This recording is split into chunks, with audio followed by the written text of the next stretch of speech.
Anyway, like I said, hope everyone's having a good Saturday. Let's jump into Caves of Cut. How's that sound? Our Syzygyrior, Big Spanky. Our Syzygyrior, Big Spanky. He's still spanking. He's still big. He's still spanking. As I recall, I was exploring a bunch, and I'm like constantly just battling with being maxed out on my inventory, and we found one more little like corner of the map that I had not yet explored. I thought we'd explored this all the way through, and then I was like, ah, fuck, there's one more thing we haven't quite finished up yet here. So, and there's also a bajillion drams of fresh water right here, and I do not have the ability to scoop this up. So what I'm going to do, I mean, I have the ability to scoop it up, but I don't have the capacity to scoop it up. So do I auto-collect fresh water? I do auto-collect fresh water, and I don't want to auto-collect fresh water right now. So what I'm going to do is I'm going to pour out probably the canteen. Yeah, I'm just gonna pour this on the ground. Oh, actually, or I don't mean to drop it. Yeah, I don't want to drop the canteen, because someone else could snag it. But I'm going to pour the water out. Pour that shit. Pour one out for the homies. Just gonna pour it nearby. I'm going to pour it up there. All of it. There we go. And that yeah, I'm still a little bit over. So I'll pour another. Pour nearby. Oh shit. Did it specify? Okay, that's when you specify how much. I'll say pour 30. There we go. And now we're good. Yeah, now we're good. So I still have quite a decent amount of fresh water, so I'll still be enough. It'll be enough to travel.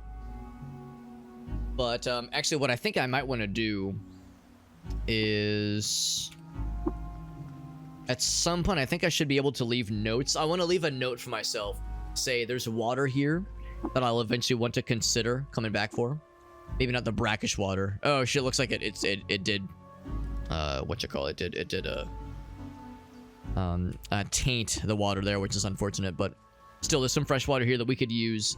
That's basically water's currency in this game. So I might want to consider coming back for that eventually. So I might want to like leave a note for myself to say like, yeah, there's some good stuff here. And I got spooters. I shall fight the spooters and kill them in one hit.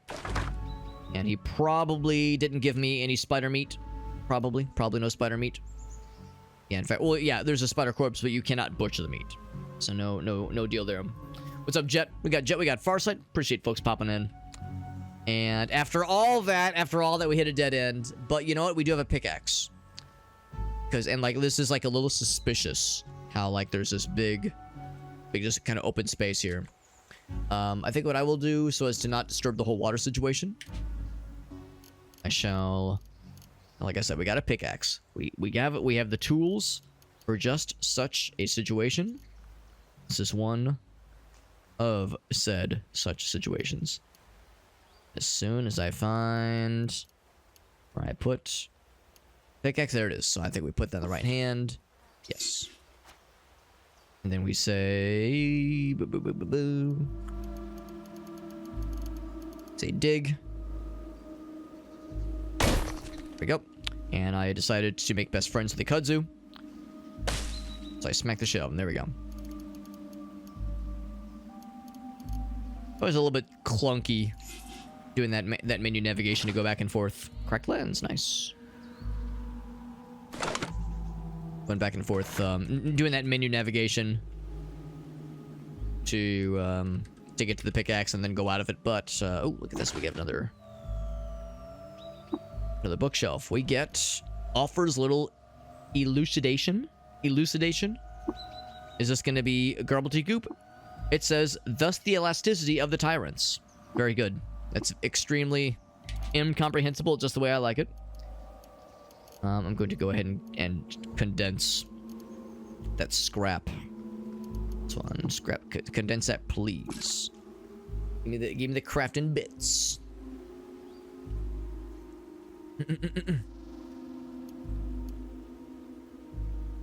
Just move into a... Oh, that's good to know. Thank you, Grim. That's really helpful. Oh, hey, speaking of attacking things, there's a miner here. Just kill him in one hit, apparently. Oh, he's not dead. Never mind. I'm full of shit. Okay, now he's dead. Like, where'd that guy came from? He was just chilling. He was just chillaxing. Assemble that thing. Yep. Nothing else there. And there is some salty oil. Delicious. Just the way I like my oil. Nice and salty.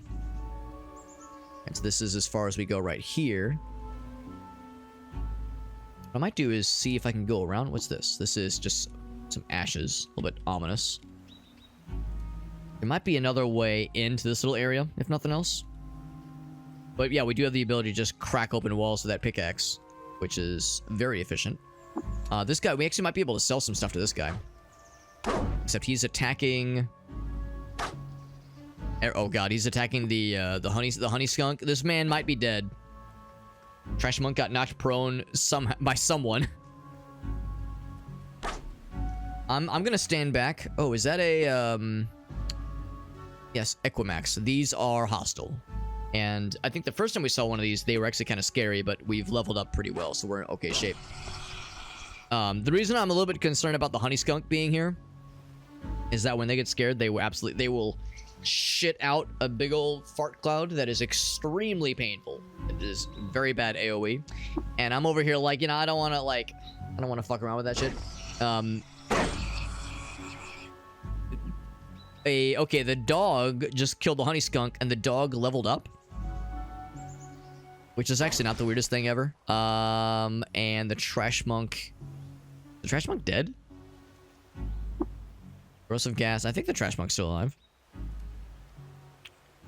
Oh, the trash monk...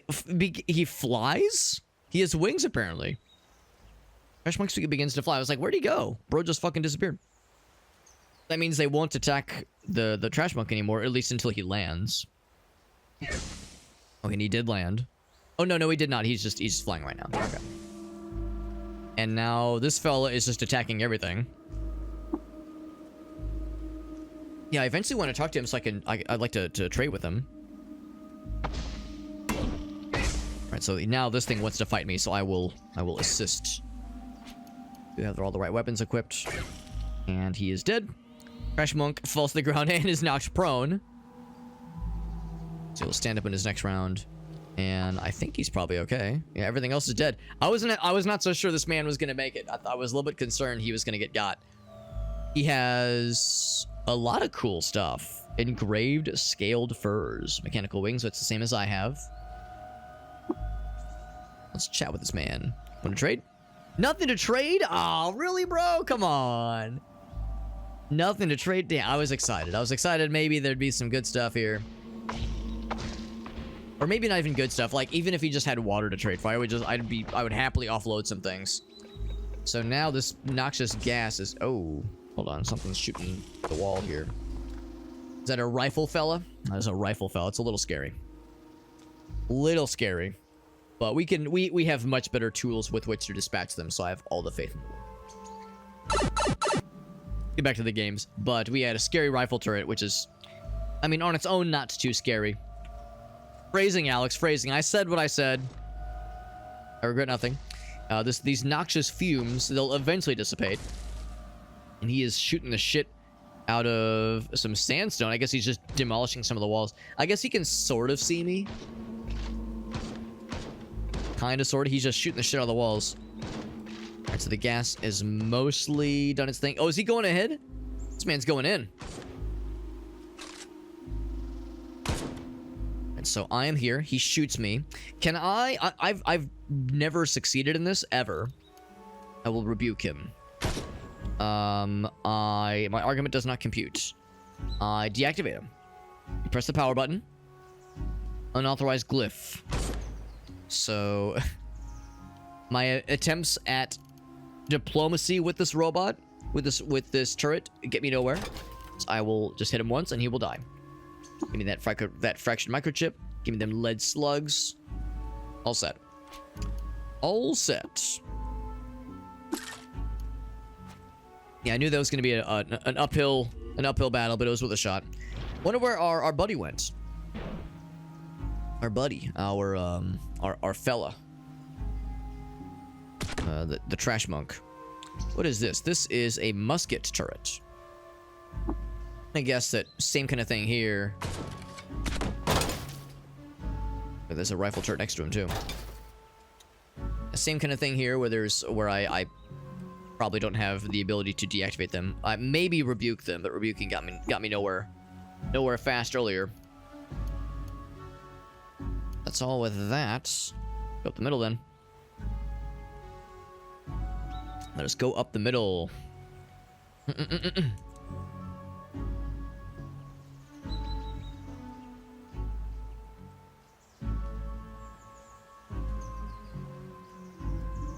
Amphibian redeems? I'm curious what that could entail, Farsight. I'm curious. And we got Ludazer. Or Ludazer. Hope you're doing well. Apologies if I mispronounced your screen name. It's good to see you. It's a weapon rack, by the way. Let's take a look. Take a look. It's in a book. Let's open it. A Vine Reaper and a... Ooh, that's kind of cool. Two-handed steel battle axe. I don't know if it's worth taking with me to sell, necessarily. Our guy is a multi-weapon fighting guy, so we're more about dual-wielding things. Or I guess triple-wielding, because we have fangs as well. Oh, shit. You know what? Well, I'll confess. I did not think about that. Yeah, too real. Too fucking real, man. That's right. Yeah, the Trash Monk has been... Actually, Trash Monk's still chilling. He's still chilling, and he did heal up, which is good. I usually try, generally speaking... I'll collect the liquid. I usually, if I can help it, try to, like, keep those kinds of dudes alive. Like, if they're neutral towards me and they can help to fight things that are scary around here, I usually try to leave them be if I can help it. I think I accidentally collected a whole bunch of water. I sure did. I sure did collect a bunch of water that I did not mean to. So I'm going to pour a bunch of it out. Pour it nearby. Bloop. All that shit. I think I have more that needs to be poured. At some point, I might want to just disable. Well, I'll take a quick drink. But I might want to just disable that auto-collecting of fresh water for the time being. So pour nearby. 30 drams. Okay. Oops. There's more fresh water there. There's a kudzu as well. Let's shoot that guy real quick. Get him out of here. Knocked prone. It's okay. It's okay, Trash Monk. You're trying your best. Keeps flying around and falling his ass over. This is an interesting area. This is like... we're still in the garrisons of Dulitum. So I guess this is... obviously weapon racks. These are very much some garrisons. Or Vine Reapers. Steel and iron. Anything else of note? We fought some turrets. Had a grand old time. The kudzu here. Get his ass. Yeah, the Trash Monk is kind of... He's like sort of following us around like he's looking for other things to attack. And or murder. There's a door here. It's to nothing. Very good. Good architecture. Interior design is my passion. Okay, well now I think we can... practice... Oh, well, there's something here that I don't really love to see. These feral laws are a little bit scary. We might need to get the fuck out of here. This is a fairly close-quarter situation for fighting with one of these. But I'm going to try it. I'm going to try my darndest. Yeah, the Yu-Gi-Oh comics. Yeah, because I know there was one you did not too long ago, Jet. I think the last one you sent me was also a Yu-Gi-Oh one. I've been playing this game since release. Yes. Yes, I have. Which is to say, I'm fairly late to the party. This game has been... Let's pop him. I popped his ass. It did damage me a little bit. This game has been in development for, what's it, 15 years? Some extremely impressive and ridiculous amount of time. I'll have a chat with him. He refuses to speak with me. It's almost like he doesn't like that I'm beating the shit out of him. I was like, well, I'll smack him, but it's probably not going to do much. Table broken. Anyway, yeah, this game's been in development for a long time, and several people that I know have been playing the game since it was in that kind of in-development state. So, yeah, I played it when it hit its 1.0 release. I started playing it when it hit its 1.0 release. Back in... What was it? I guess it was November. Was when it hit its 1.0 release. And I really enjoy it. But yeah, I mean, I'm relatively late to the party because some people, they've been going ham on that shit for a long, long time. To be honest, I can't remember if I've already been down here. I know we've explored this area pretty well. Have I been down here before? I have not been down here before. There's a white, a Guile white, which is a little bit scary. Actually, no, they're not really scary. They're annoying to fight sometimes. He's got the fangs. He's got painted carbide longsword. That's cool. Steel gauntlets. Oh, and also one of these foragers. Neither of these are particularly scary. In fact, these guys in particular are super easy. We can probably one-shot them. The white is a little bit scarier. Hits me with the fangs, and I begin to bleed. And then what else would they do? Yeah, we do a lot of damage to them, so we'll be able to win this fight pretty confidently. Yep, he's fucking dead. There you go. Some more fangs, some gauntlets. Fix-it spray. That's actually pretty nice.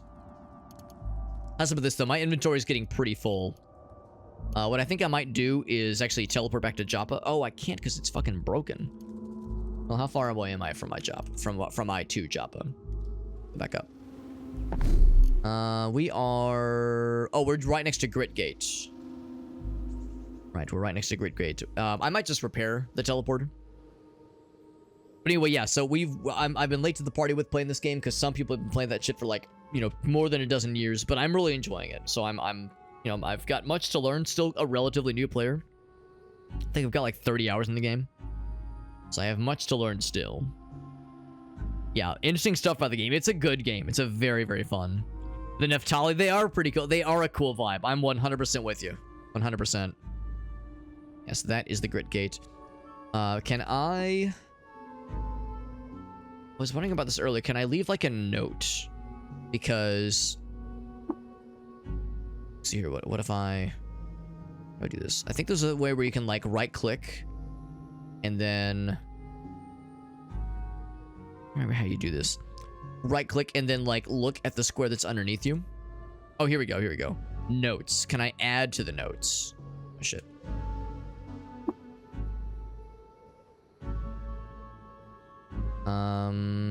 Crap. Because what I want to do is I want to just note that there's fresh water here for me to come back to at some point.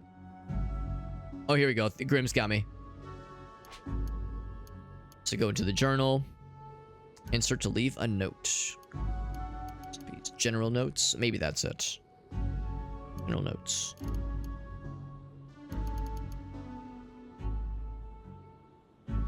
This is under journal with locations. Yeah, so this is the one. Yeah, the garrisons. Oh, here we go. Insert. I see. So, yes, in that case...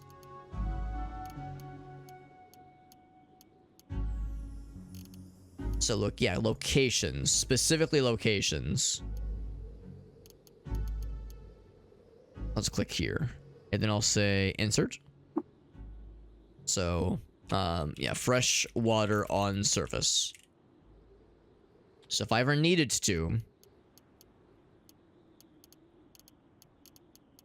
If I click back into this guy...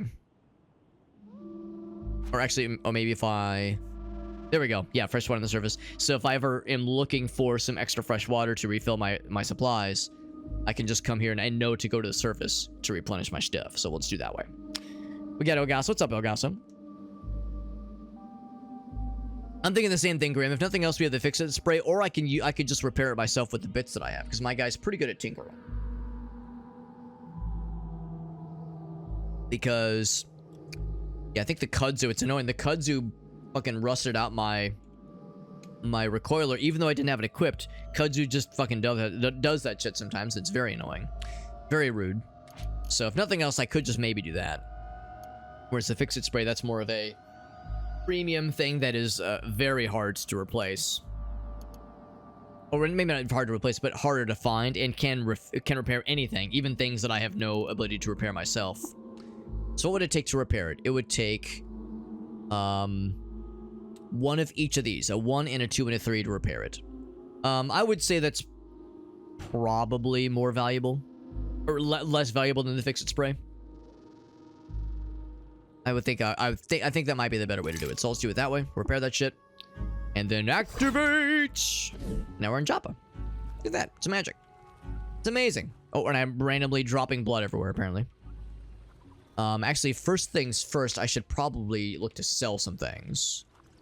So, I know this is kind of my storage spot I've been using for storing stuff. For one thing, I need to sell that. I'm not sure why I hung on to that. Oh, it's Pauper books over here, if nothing else.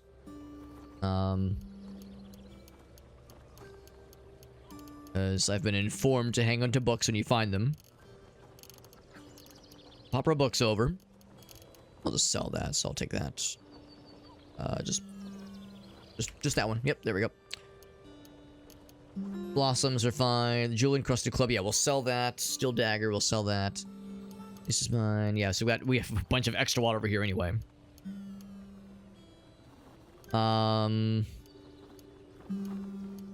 It would probably be worth my while to eventually deposit the copper nuggets and like that kind of thing, just because they're taking up a lot of weight we don't necessarily need. Anything else? Excuse me. I've some extra basic toolkits I don't need, so I'll sell those too.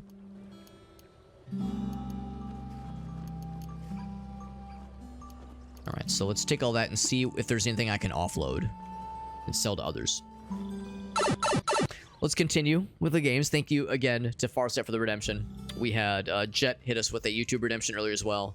It's lots of good stuff. And sounds like we might have more. Sounds like we might have more redemptions and shenanigans in our future, which is exciting. Let's see if this guy has anything new, because we haven't checked out the Dromad in a while. The Dromad fella.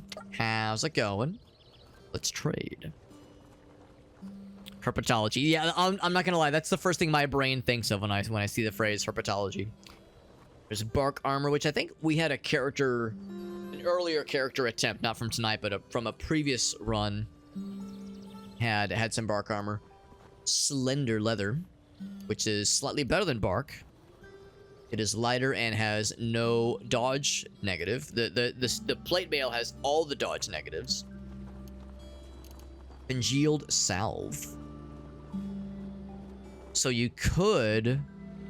Oh, it'd be for cooking. Interesting. Because, yeah, the salve is... Yeah, same as the salve injector. So we would need to put that into an injector to, like, get the really good... effect. The ideal effect from it. No cool swords here, necessarily. Chrome revolver, which is nice. I think I sold those guys. He's got some big nuggets. Some big nuggies. So if I were to sell things to him, what would I sell? I would sell the jewel encrusted club. I would sell the carbide dagger. I don't know, that carbide dagger. Let me double check to see how that compares with my current dagger. I think my current dagger is probably the better choice.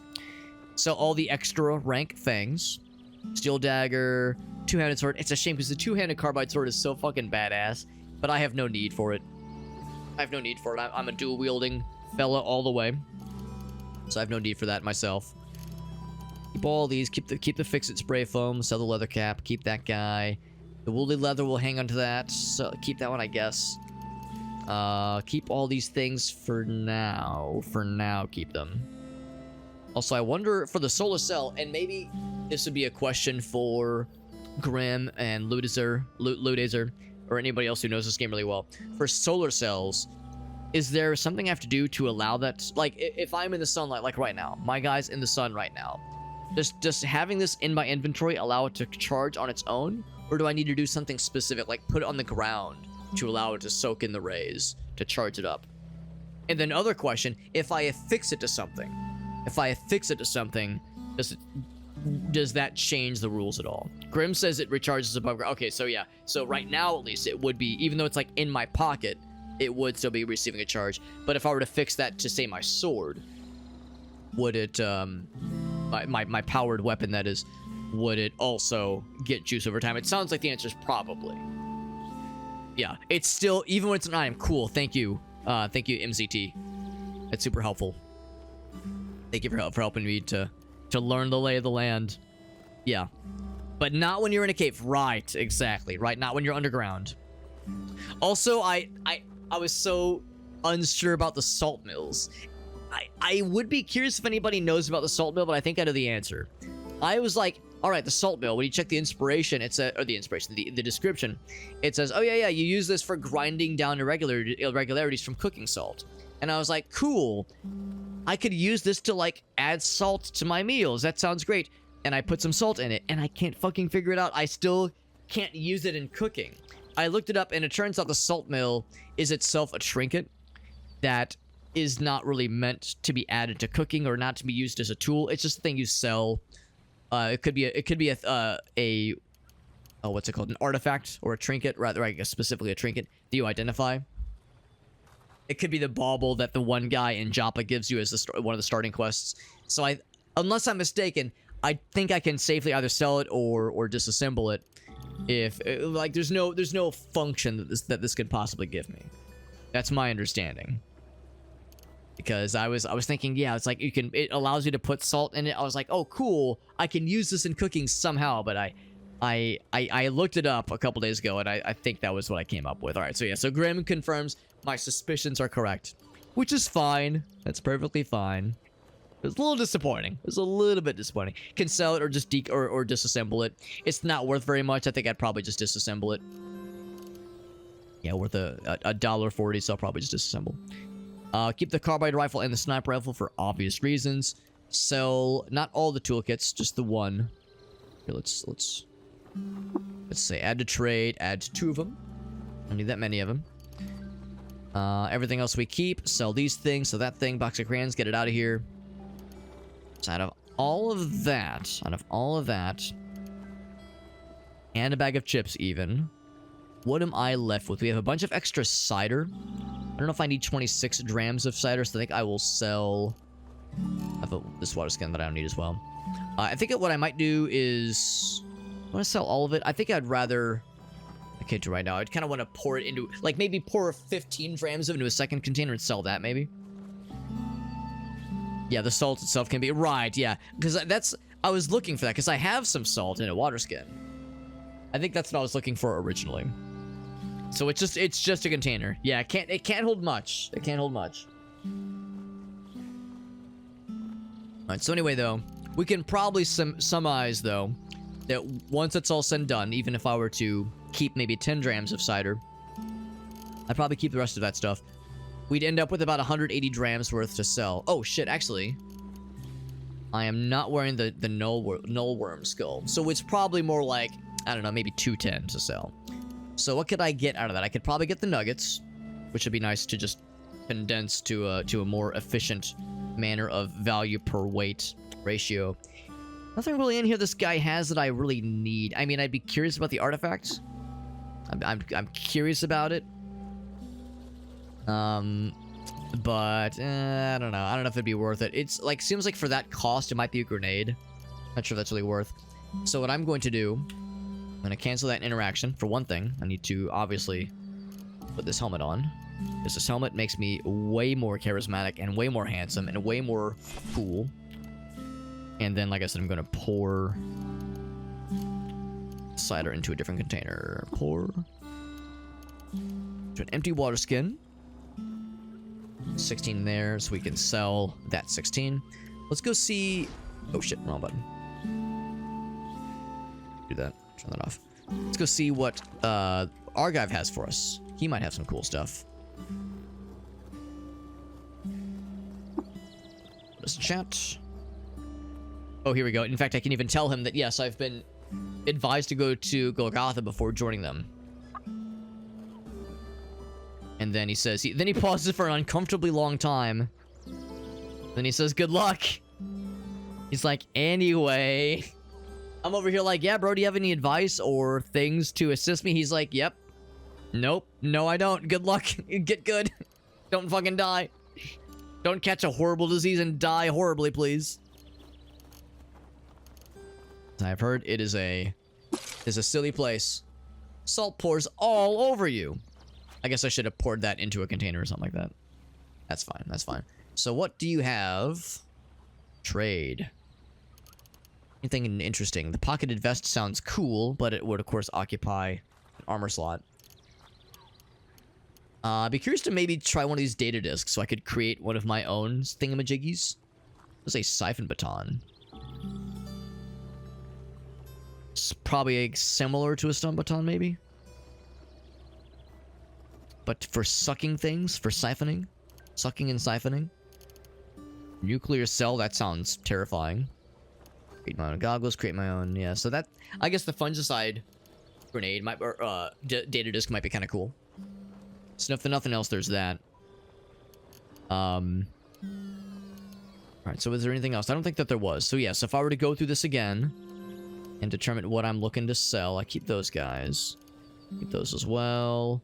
I mean, we could maybe sell one of these, maybe. I don't think I need this many of them. Right, we'll sell these. Oh, I was gonna look at the dagger. What does that compare to the dagger that I have right now? So what I have right now is 1d4 plus 2 plus 1, so it's 2 to 5 damage. It's a 1d4 plus 1. It's a 2 to 5 damage. Whereas this guy is 1 to 6. So pretty similar, pretty samesies. Short blade, obviously. The strength cap is higher, but my strength is not that gigantic. It says offhand attack chance is 50%. Is it 50% here as well? It is, yeah. So I'll probably just sell this one. 2 to 5 versus 1 to 6. You know, it's not a huge difference, obviously. But this one has a funny name. This one has a funny name, and that alone makes it worth the price of admission. Let's go with that. Sell that one. If a tinker type vendor has something unidentified, you can right click it. Right. Yeah, like you can pay them to identify it for you. Right, so like this thing, like if I were to say, yeah, it takes 45, like that's a bit expensive, honestly. A bit expensive, but it, like I would be curious to know what these are. I would be curious. But yeah, to your point though, it's like it's sometimes it's worth it, sometimes not so much. In this case, I'll probably hold off. I'm curious though, and also I can't help but notice that these prices are identical. I can't help but notice that. It's probably a coincidence because goggles by themselves are obviously not that expensive. But that just kind of catches my eye. Some of these amounts are slightly uncanny. So let's sell the carbide dagger. Pretty much all these things. Selling all these things. And then these I really want to hang on to. We already have a set of fangs on my guy's face as it is right now. We'll sell 2 of these. Keep one of them for myself. I'm assuming having multiple basic toolkits does not help you. Just the one is probably worth. And once it's been identified, you'll recognize it forever. So it's not like there's a grenade in here that I already have. Or that I've already identified, rather. If there was a grenade in here that I'd already identified, it would show up as an actual grenade. Like as an example. That's my assumption. But these things, box of crayons, get it out of here. So this 16 fella.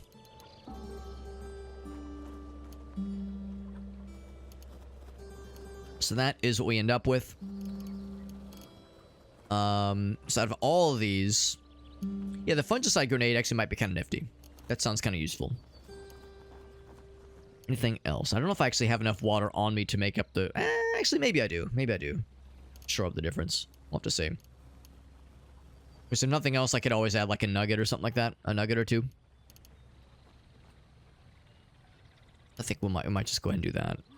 So, I've actually never messed with data disks before. Once you have an advanced toolkit, right, yeah. Yeah, no need to keep multiple ones, that makes sense. I think we've seen an advanced toolkit somewhere, but it was for sale and it was like very expensive, so it was not really worth. We already have a fungicide grenade. Anything else that I might want to sell? I don't think so. Do not think so. So yeah, to shore up this difference, I think I might just say, not 15, let's add, say, 2. Then trade, 27 grams of water. Trade complete. So that is nice, and now that I've offloaded a bunch of extra stuff and got a cool ability, presumably at least, to create my own fungicide grenades. If I were to find myself in such a situation. I'm guessing I would say learn. There we go. Learn how to build them. So now they would show up in my tinkering menu. So actually, that's my second grenade recipe. Of course, that's the thing. You can learn other recipes by disassembling something. So that's like how we learned how to make stasis grenades. We disassembled one. We kind of learned it. This one we got from leveling. That was when we got Tinkering 1. I think we got the freeze grenade recipe. Which is pretty cool. So we're all set there. Oh, whoops, didn't do that. Don't think there was anything else that the Dromad had. I think he had a couple things that were kind of neat, but nothing that really grabbed my attention. Also, bizarre contraption. Can I repair this? I have to understand it. Can I examine it? It's broken. To repair it, you must understand it. Can I understand it? No, it's broken. You gotta repair it first. Bro, what do you want from me? Alright, so I'm pretty low on water right now, so I'll probably want to grab one of these just so I can fill that up a little bit. Or I guess I could just hang on to it. That is, I suppose, acceptable. Anything else I want to deposit in here before we boogie oogie? Keep the fix-it spray. That sounds nice. Nice to hang on to. Not sure if this is ever functional at all. I mean, it's we started with it, so that part's cool. But I don't know. When I see sun and moon mask, that sounds like some Morrowind shit. Moon and star, sun and moon. It just feels like a Morrowind thing, which makes me want to hang on to it because it sounds cool. Moccasins for letting us run fast. Basically Sonic the Hedgehog shoes, basically. Same idea. Same energy. Any grenades I can deposit? I mean, they all sound like they could be useful. None of them sound useless. It's not yet. That all sounds good. This thing is, of course, has taken some juice. Oh, I'm gonna deposit the nuggets. I think I'm gonna deposit all of them. Well, I say that. That one's like super valuable. Holy shit. It's not worth depositing them. Maybe it's worth hanging on to them, because they're not light. They're not what I would call light, but it's 1 pound each. That's not too bad. It's not that bad. This one, also 1 pound, yeah. Because it's nice being able to, like, if I find something just amazing, and I have nothing else to afford it, I can at least sell the nuggets for like a pretty efficient means of having something nice to offer, something valuable to offer. What's with all the flowers? So this is probably like a common newbie thing, probably a thing that a lot of people do when they're new to this game, is they're weightless. So I was like, oh cool, I can just grab them, and I was thinking, oh, maybe I can like grind them up and add them to something. Maybe I can, and you know, they're taking up quite a lot of inventory space, so maybe I should just deposit them. So it's like they're annoying. I was thinking maybe I can like use them for crafting or cooking or apothecary, like potion crafting, something. And so far the answer's been no. There is no like function for them. They're useless, just like me. So I couldn't find a use for them. So I said, what the hell? Why the hell bother with this? I'm gonna go ahead and grab this and disassemble it. But yeah, I couldn't find a use for it. We have this fucking thing, a dram of neutron flux. For those who know this game really well, this was a extraordinarily lucky find. That shit was extraordinary. Like that is not a thing that you find at, like, I think I was level 4 when I found that shit. I was like level 4 on the 2nd level of Red Rock. A goddamn Snapjaw dropped that thing, which is no, it was in a chest. It was in a chest. So yeah, that was the dumbest shit. That was the dumbest shit. We got Kind in the house. What's up, Kind? That's our boy Randy. Good to see you, Randy. Is there anything else that I wanted to go back for? We've opened up quite a bit of storage capacity, which is good. And I think we're in good shape. I think we will... Wrong button. As far as where to go next, I do kind of want to go back to the garrison so I can keep exploring. That does interest me. Maybe what I'll do is... location. I'm actually going to redeposit this water skin. And I'm going to just collect some of that fresh water that was lying around, because that would, I think, be a nice way to just kind of collect on some of that anyway. So deposit that back in there. We only have 9 drams of fresh water on us, but that's fine. We'll be okay. very, very confident. So confident. Maybe too much. Maybe too much confidence. So anyway. Yeah, let's go ahead and... So the nice thing here is that we don't have to do... Oh my god. Look at all the stuff I've got. Look at all the slime stuff I've got. Slime stain stuff that I've got. We don't have to physically, like, or manually walk all the way back, schlep all the way back. We can just teleport because we have this cool little thing. We have a grit get recoil and a jopper recoil. It makes it easy to just kind of bounce back and forth. And bounce I shall. Activate! Actually, what I'm going to do is... The stairway's leading up. There are here. So that being said, was there anything that I wanted to... Whoops. I wanted to reacquire on the way down? The answer is probably not. We've been through here before. That's why there's this giant trail of gunk. A gunk trail leading there. Go up. Back to the surface, basically. Look at all these corpses. All these corpses. As well as a plate of steel mail. A plate mail, rather. Which is cool. But, not necessarily weight efficient. Not what I would call as being weight efficient for trading purposes. I'm gonna go one tick over. And I want to explore the garrisons. We killed a dude. He had some pretty cool shit, honestly. Oh, also, I think my guy's hungry and thirsty. Oh, right. I said I was going to... Oh, information about... Oh, probably the sword. Yeah, information about the sword. That's what it is.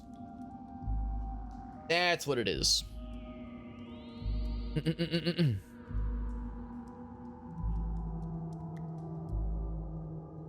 Which is pretty nice. Good for penetration. Good for the Honored Mace cult. If there are people I want to get in with, great. It's sharp, which means it does better penetration. That's what sharp means. 7's pretty good. 7's really good, honestly. Holy shit. 7 is really good because what I have right now is penetration 9. So it's only slightly better. And honestly, or rather, this is only slightly better. And honestly, this actually has a strength bonus. Or this allows a strength bonus, rather. So right now... damn, I'm almost wondering if I should switch. I was like... I thought I was set for... Maybe not set for life, but set for a long time. With our Fleesa. Fleesa? Given that it's got that sweet-ass penetration on hit. Penetration of 9 is extraordinary. But yeah, this one, penetration of 7 with the strength bonus, that could be honestly better. So I'm trying to remember how penetration works though in this game. Isn't it where it's like for every tick of penetration, there's like an extra roll that happens? There's some kind of roll that gets added to the damage roll. What I'm wondering is if the Fleesa on average would maybe still be a little bit more. Maybe I would need to up the strength on my guy's strength rather to make that strength bonus of 2 or 3 or 4 to make it like more worthwhile. We got Smokey. What's up, Smokey? Says, wait, Alex, we're talking about increased penetration. Keep going, Alex. I'm almost done. How's about this? Let's try it out and see what the numbers look like. We've seen what our guy's capable of when he has the Fleesa equipped.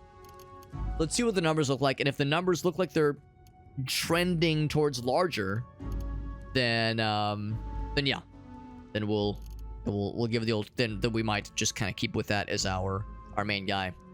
That's pretty cool. That is pretty darn cool. Also, I should go back to our Plastifier Bonnet, because this one gives us an ego bonus, which is great. But the Plastifier Bonnet gives us a dodge bonus and some resistances, which might just be hugely beneficial. I'll take the fangs for selling. I guess take the gauntlets. Gauntlets. I kind of sleep. I sleep on the gauntlets, but I'll take it for now. There was a wood sprog apparently. And also, I forgot. I already forgot. I said I was gonna get the water. I shall get the water right meow. Oh, is that a... Oh my gosh, that's our boy Randy hitting us with a gift sub. To our boy Grim. Or not, maybe I shouldn't assume boy, but to our friend Grim. Randy, that's very sweet of you, buddy. And of course, Randy, we were talking a whole lot yesterday. Randy's had some health stuff come up, which is a pain in the ass for him to have to deal with. Randy, it's very sweet of you, buddy. You know, you don't have to be... No, nobody has to be spending money on the channel. I'm just happy to have people here. Your time is valuable. You know, everyone's time is valuable. You know, you could be doing anything. You could be watching any stream. The fact that you're here is really freaking cool. So I appreciate you guys being here. But I always feel the need to make it extremely clear that yeah, there's never an expectation for spending money supporting the channel. But of course it's appreciated. Obviously, super appreciated. So thank you. Very, very kind. And Grim is, you know, kind of new to the channel, but he's been super chill, super helpful.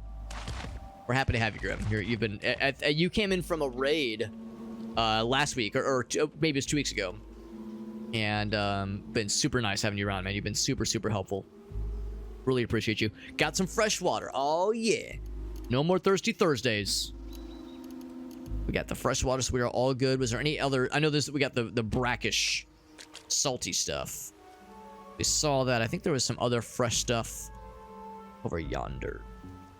I remember thinking to myself, there's one more schlump of it. Oh, there's that guy. Do you have anything to trade? Let's trade. Nothing to trade. My disappointment is immeasurable. My day is ruined. Ruined. That's fine. That's fine. I'm offended deeply, but I guess I'll manage. But there was a little bit more somewhere around here, but I cannot remember. It could be down more, maybe. There was more I was thinking I might want to come back for. It's fine. I sleep. We got what we need. We got what we need. I'm fine with it. That's right. It was a Shake raid, dude. Shake's the fucking coolest, man. He's such a cool dude. Shake raids us all the damn time. He plays a lot of Caves of Cud. Shake is a funny dude because he'll be playing a game and I'll be like, damn, that game looks fucking dope. I gotta try that shit. So I'll try it out. And then I'll be playing something else and he'll be like, yo, Alex, I saw you playing that thing. That inspired me to play it. So, like, we go back and forth on, like, game recommendations and shit like that. Shake's such a funny dude. But we have very similar tastes in things, which is always fun.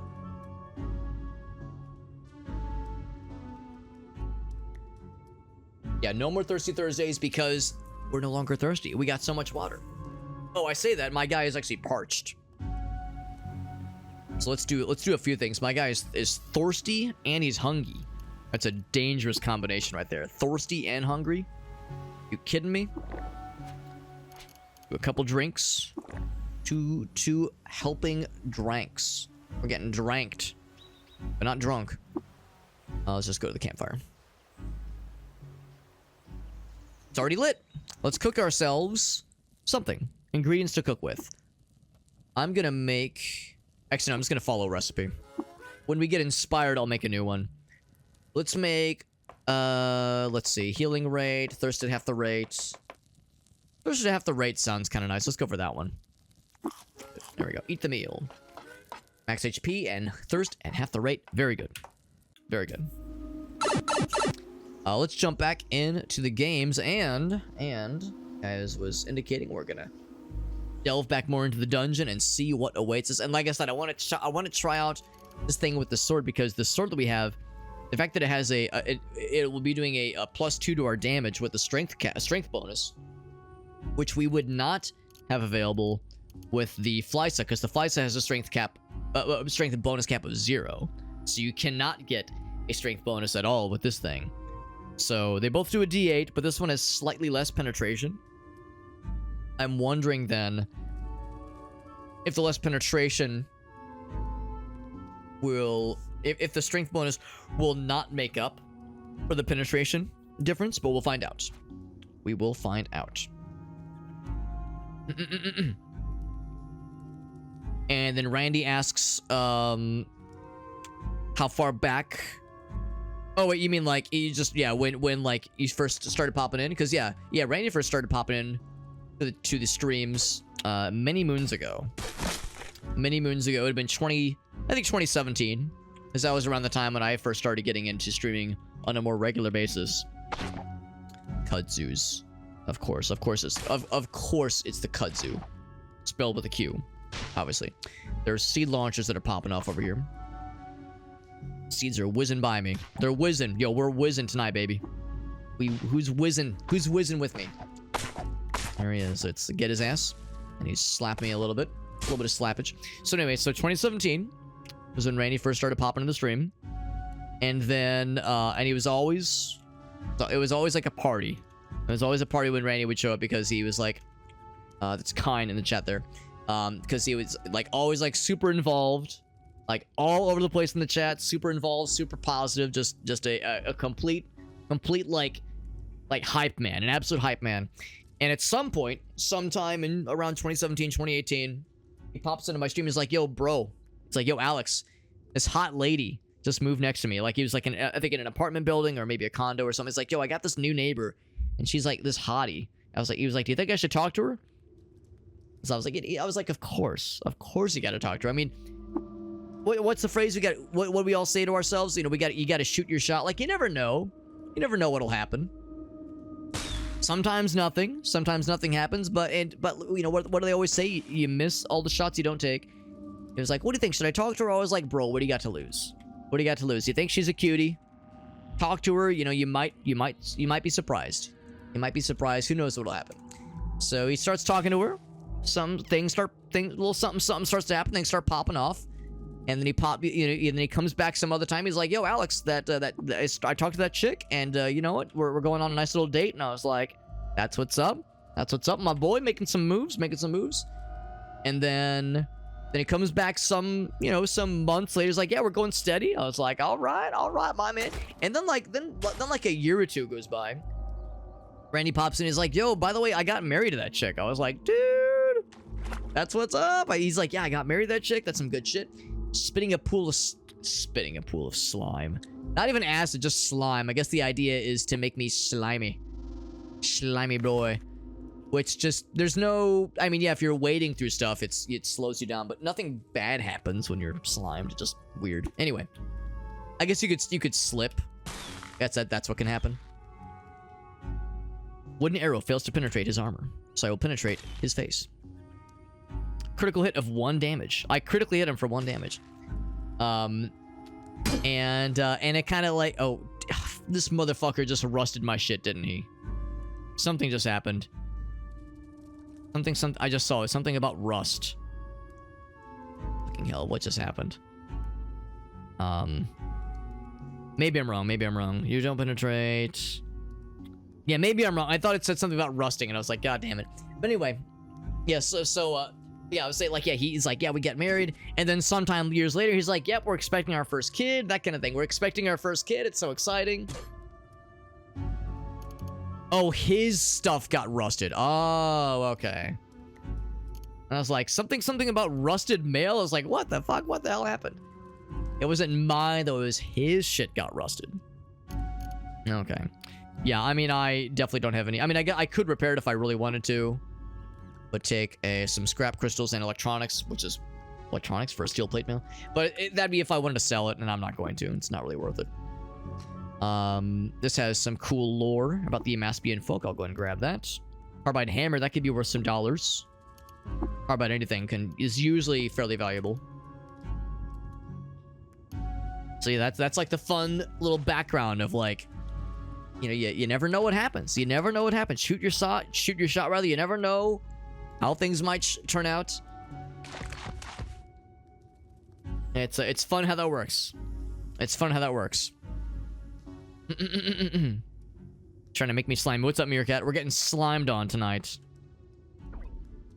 Yeah, it's funny because we raided Brandon. We raided a Dread Pirate Brandon a couple days ago, and Randy Kine was in the chat at the time, and Randy was like trying to get Brandon's attention. He was like, "Yo, Brandon, like it's because of Alex I have a daughter. You know, it's because of Alex that I have a kid."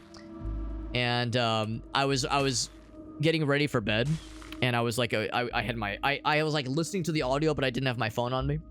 so I couldn't like easily type in the chat. So I was unable to make this comment at the time, but it was like the way he was phrasing it made it sound like, man, it sounds like, yeah, I paid Alex to have sex with this lady. Now I have, and I have his DNA. It's like the way it was phrased was like very funny. The way he'd phrased it. A puddle of salty asphalt. But yeah, and of course the reality with all this is that, you know, Kine is very, Randy is like, you know, very generous by saying like, oh, Alex, it was all him. It was all of, you know, because of that dude, I was able to meet this lady, and, you know, they were able to start a family and all that jazz. It's like, you know, I like to think that I'm like super cool and that I'm so charismatic with my suggestions, but really none of that would have happened if you know, Randy to Kine, none of that would have happened to Randy at all if he wasn't the one to be charismatic and to woo her from the get-go. So it's like, yeah, sure, a nudge from one of your homies can make a difference for sure. Argument does not compute. But, you know, if you're not the one that can actually pull off the Riz roll, if you can't actually pull off that Riz roll, then you won't be able to get very far. So the fact that you were able to take it to the next level, that is a feather in your cap. That is an indication of your ability to make the magic happen. A slate frock. Slate. So we're talking like slate, like rock. So it's a frock made out of rocks. It sounds awful. It sounds miserable. I will not get that. What about the Panther's cloak? Probably not very good either. I mean, it's light. It's lightweight, but yeah, probably not very valuable. I sleep. Alright, so far this dungeon has not been overly exciting, but there's still plenty left to explorify.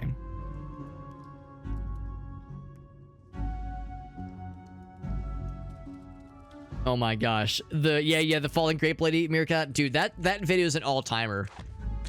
That's one of those videos where the first time I saw it, it like mildly traumatized me. As I was like, this lady sounds like she is horribly injured. Like the noises she makes are not pleasant.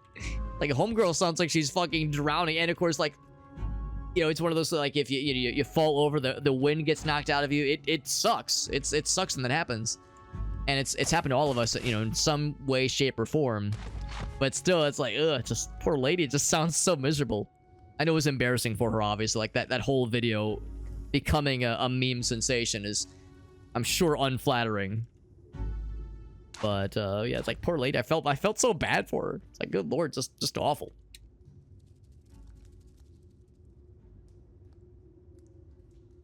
Meerkat says, if I do my darndest, will Alex take me in as his lover? I would say, Meerkat, if you would have, you know, you had your chance. You had your chance before I got married. Now that I'm married, I'm not gonna say nothing is possible.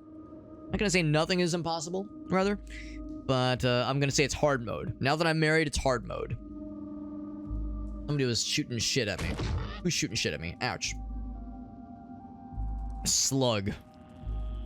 Where's the slug? Legit, I don't see anything.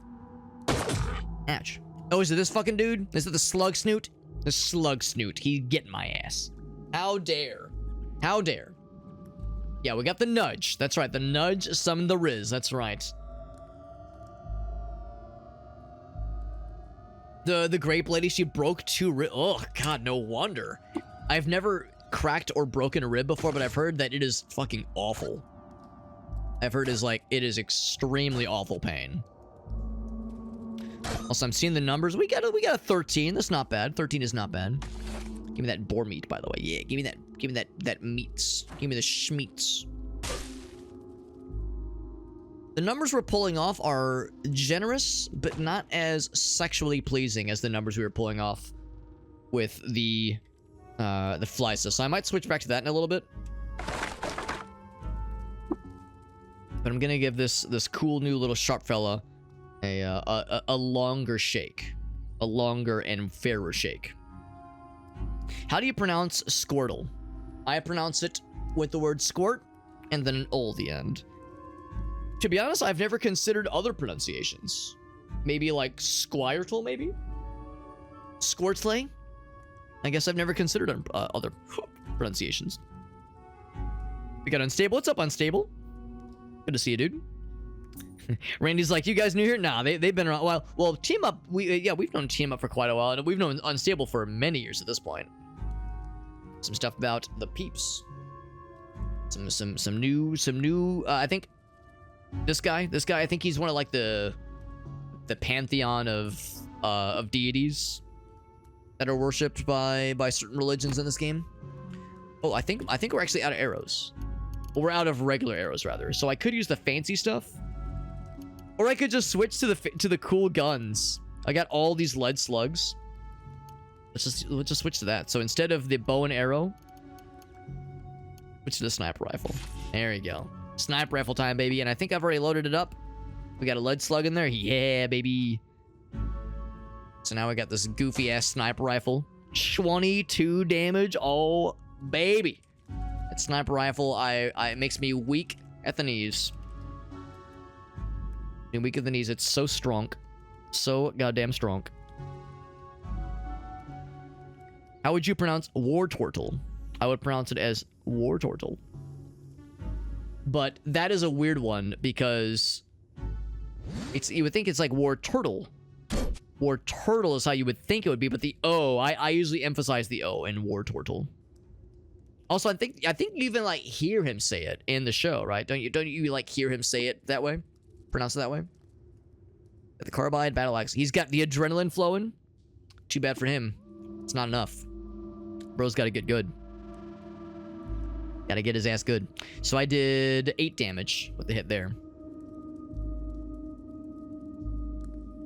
2 years, man. That's pretty badass if you ask me.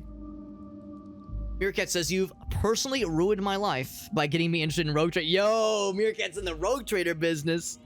Yeah, I'm glad you're liking it, Meerkat. Good fucking game, man. I think I told you that I played the game for like 80 hours and got 1/3 through chapter 3. I finished chapter 1, finished chapter 2, and then got 1/3 into chapter 3 and said, good lord, this is a long-ass chapter. Holy fuck, it's just a long-ass game. Very, very good game. Very, very good game. So I'm glad you're liking it, Meerkat. I'm glad your life is ruined. Good shit, though. Good shit. Fell 10 feet when the railing... Oh, wait, hold on. There's something else that for Grim. We're not talking about in-game, are we? Are we, Grim? Is this a thing that happened to you in real life? Because that sounds awful. Maybe there's a message that I missed. This is torn muscle. Oh, this is when we were talking about the ribs thing, right? Yeah, watching a clip on YouTube. Oh god, yeah, because of the said rib damage. Yeah, apparently cracking a rib is like, yeah, just existing is pain. Breathing, laughing, just moving, everything sucks. But what you described sounds even worse. Because it involves muscles getting torn. Oh, awful, just awful. How do you pronounce Blastoise?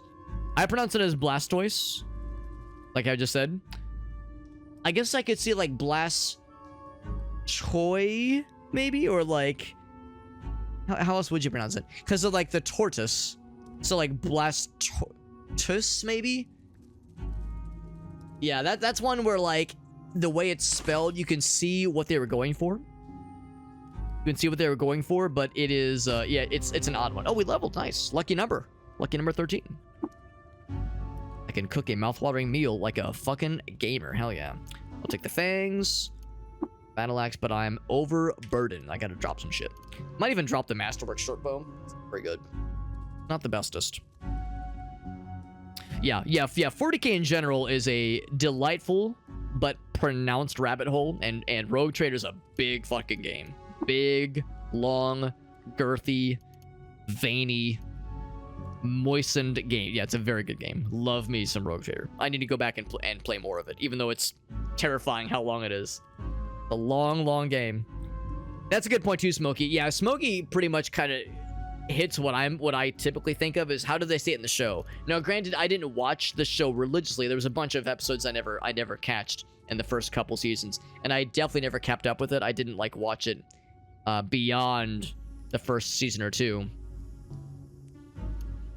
But I can think of some episodes where you hear them pronounce it. Got nominated. Oh, that is very cool, Unstable. Very nice. Yeah, because the VTuber Awards, right. Yeah. I got the nomination. That's pretty sick, man.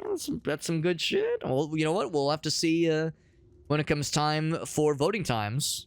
I'll be curious to see, you know, what little something might appear. What voting opportunities might arise. That is very exciting. Congrats on the nomination, Unstable. That is very cool. 4 hours to beat the prologue. Yeah, read every perk option. Meerkat, I understand. There are people in the chat right now that can tell you that the slowness that I took when it came to when it came to leveling, rather, the slowness was so obnoxious. When it came to argument doesn't compute. When it came to reading the bullshit in that game, like, well, when it came to leveling specifically, when it came to leveling the stuff in that game, as you know, how many chapters are you in? You are, as you get more party members, the complexity blossoms out more and more. When it comes time to level, and the time it takes to read through all the perks and consider all the synergies and look through equipment that would synergize well with the perks you're investing into, it sometimes took me like an hour to level up my full party of like 8, 10, a dozen people.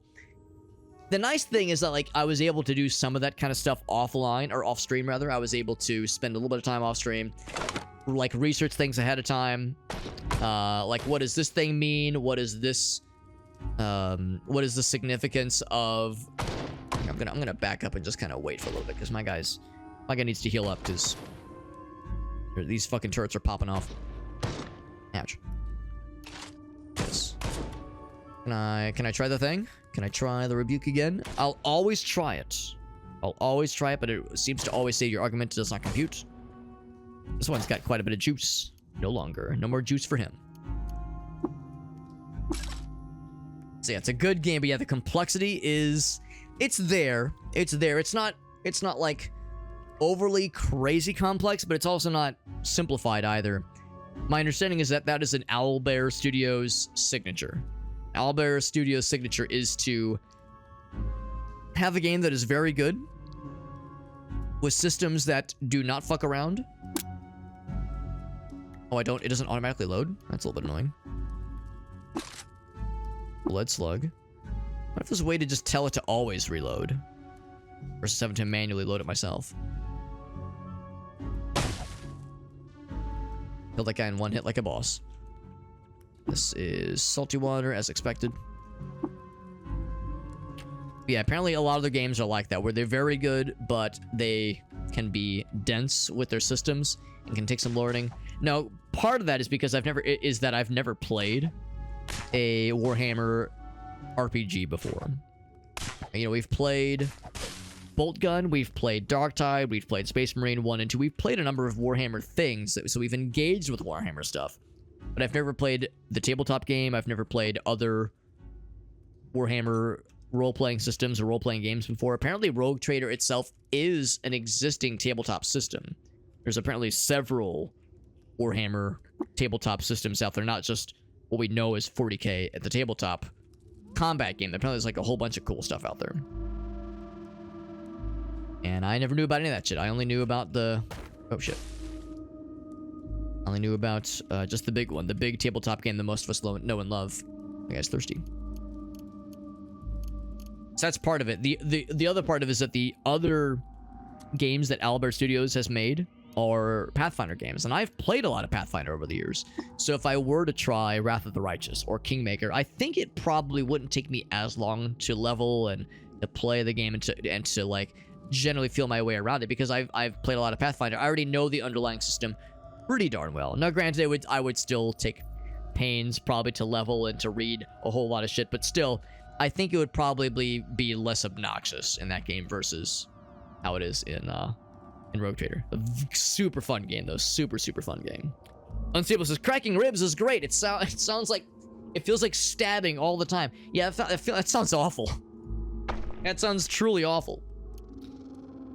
That sounds miserable. Right. Yeah, because it's tortoise. Right, so it should be like Blastus. Blastus, but that hits the ear wrong. Yeah, then Mega Team Up says, thank you for coming to my TED Talk. Yeah, I understand. I understand the frustration. It's weird. It's a weird one for sure. Can I just reload myself? There we go. Reload with the lead slug. It's weird because when I was using my bow and arrow, or when I was using the bow rather, it would automatically reload. I never had to manually reload. So it's a little bit weird that I have to with the sniper rifle. But I guess the idea is that maybe it's the equivalent of like, you know, you fire and then you like pull back the lever to unload the casing or something like that. Maybe it's one of those things where because it's a more unwieldy weapon, it requires more action to reload.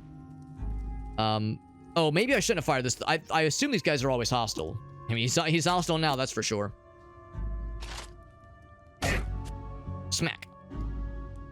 So let's see. How did I do? I did 4 damage, 3 damage. So I think what's probably happening here is that he dazed me. Is that I'm not doing as much damage with the carbide longsword. Let's find out because this guy's now entering the battlefield. I'll go back to the Flysa.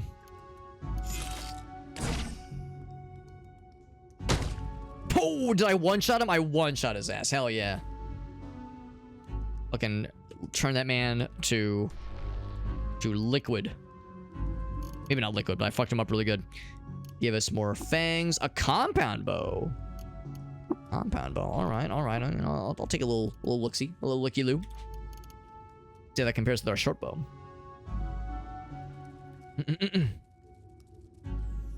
Right. Yeah. No, it was, and I understand.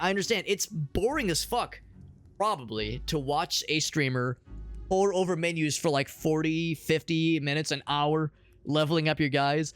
I'm sure it's boring as hell, but at the same time, you only have, actually, at the time I had 0. At the time I had 0 reroll credits. So if you commit to something that you later regret, then back at that time at least, this was before a bunch of patches started to roll out, that was it. Like, you wouldn't get any other options. That you have to make sure that what you're leveling into is something you're comfortable continuing with, and I didn't want to end up with an untenable build for any characters. So, I wanted to take it seriously and do it legit, but at the same time, though, I recognized that it was boring as fuck watching me level. That's why I tried to do a lot of that stuff off stream whenever possible. Mechanicus guy, yeah, Mechanicus guy is really cool. Like him a lot. Yeah, Mechanicus dude is cool. Obviously, the purple lady, the purple tall lady, what's her name? She's the fucking coolest. That sightless eye ability that has an enormous cone reach. That ability is amazing. Who else would I bring? It's been over a year since I've played, so I'm a little bit rusty on my memories. Abelard, that guy was always great. I had him dual wielding, which was fun. My guy was really cool too. I like the character that I had. He was the mastermind character, so he was good with tactics and that kind of thing. Yeah, there's a lot of reading. There's some voice acting, but a lot of it is reading, obviously. Good fucking game though. Just shut off my mouth. Yeah, that's actually kind of cool. Yeah, I mean, some streamers and content creators probably can make it interesting. They can make it like really engaging. I don't know if I'm one of those streamers / content creators who can like make pouring over menus interesting. It's probably boring as fuck. Compound bow. So it doesn't say a damage. Maybe if I were to load it. Oh, I said look, not load. Load it with a... Oh, I don't have any regular arrows. I guess steel arrows. So it's a D3 plus 1. Whereas this thing is a D8. So it really can't compete. I'll probably just sell the compound bow then. There is a strength bonus, which is nice. That's cool. Nah, I think I'll just unload it and sell that shit. That's neat. Although it might not be worth to sell, but we'll see. We'll see. I know I'm overburdened slightly. Might just drop this. Not sure how valuable this thing's gonna be. Probably not very. I'm gonna go and drop it. I will keep the painted cloth robe. That could actually be somewhat valuable. It'd be kind of nice. I got 2 fixed sprays, and I got 2 hammers, a battle axe. And the short bow. I definitely don't think the short bow is worth gonna be much. Even though it's masterwork, I don't think it's gonna be all that impressive. So let's go and drop that one. The compound bow is probably going to be more worthwhile, I suspect. More worth selling. Steel helmet, that sounds great, but yeah, not going to be my thing. Are you hostile? Yes. I will reload my sniper rifle. So by this point now, I have reacquired the Flysa, and it is fully charged. So I hit him for 2 damage. Then I hit him for 14 damage. Clunk. Anything cool? It did not drop unicorn meat, unfortunately. Equestrian meat. Leather boots, some torches. What's a camel bladder? I'm guessing it's for storing things, probably. Smell with the strap of intestine. It's liquid inside and doesn't... Oh, that's kind of cool. Doesn't count towards encumbrance. So, how would you wear it? Would it go over your... Would it be on your arm or something? How would you wear this thing? Camel bladder. Oh, it's probably the torso then. It's the back piece. The back piece. That's kind of cool. So count towards encumbrance. Well, I do like having my wings, although I guess I can't use my wings underground right now, can I? Because my wings don't have a use underground. Can't fly when you're delving underground for stiffs. It doesn't have any other benefit to it. So I guess there's that, if nothing else. That's kind of cool.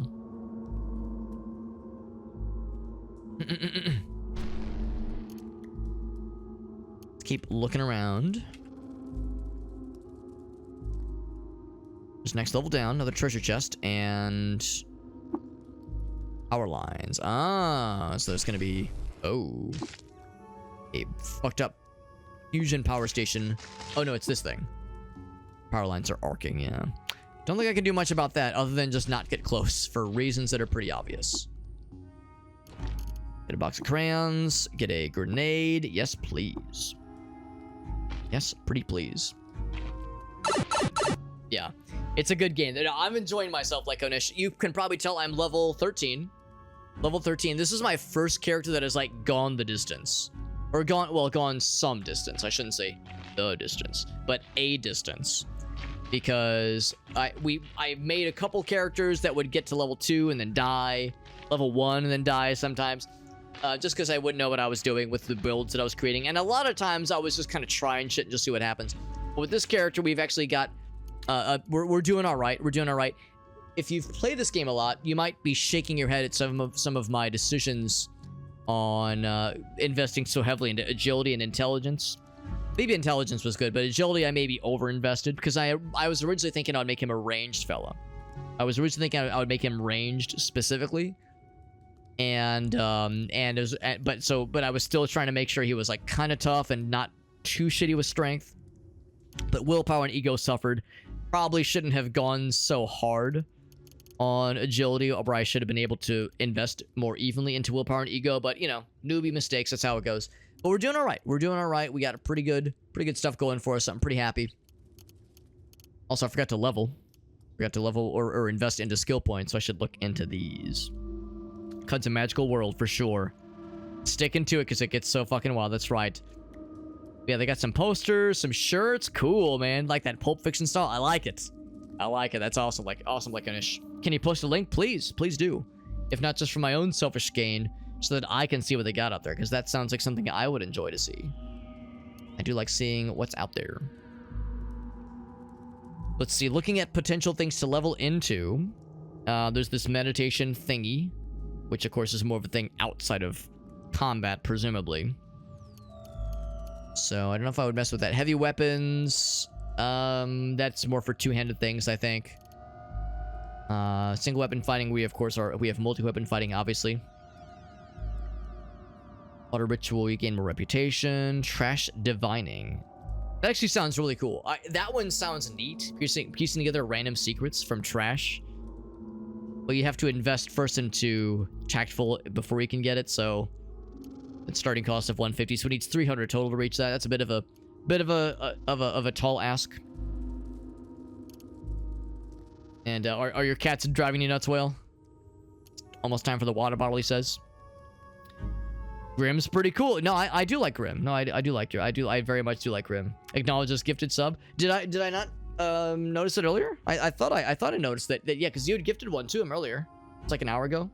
Yeah, if I didn't acknowledge it, my apologies. I usually don't. When it's a sub, I usually don't miss those. But Ryan, Randy, I do appreciate that gift sub to Grim. And yeah, Grim's relatively new to the community. But yeah, in a very short amount of time, Grim's been like super chill this whole time. Knows this game really well, but has also popped into other things that I've streamed and been super encouraging and super positive. So yeah, we like that Grim fella. They're pretty cool. They are pretty cool peeps. Throwing, charging, kickback. I mean, some of these things sound kind of nice. Charge also sounds cool. Charge forward 2 or 3 squares and then have like a better penetration. Oh, that sounds cool. Juke also sounds nice, but it's a bit more expensive. Also, Bloodletter sounds dope. Short blade attacks can cause bleed, which sounds nice. That sounds nice and like fucking brutal. Hobbling, I guess that's a specific ability. Whereas this is a thing that just happens, I assume, every so often. Like it's a thing that happens basically. Like I don't have to specifically press a thing that says attempt bloodletting. There's just a thing that can happen now. Whereas I think hobble is a thing that has like a cooldown to it basically.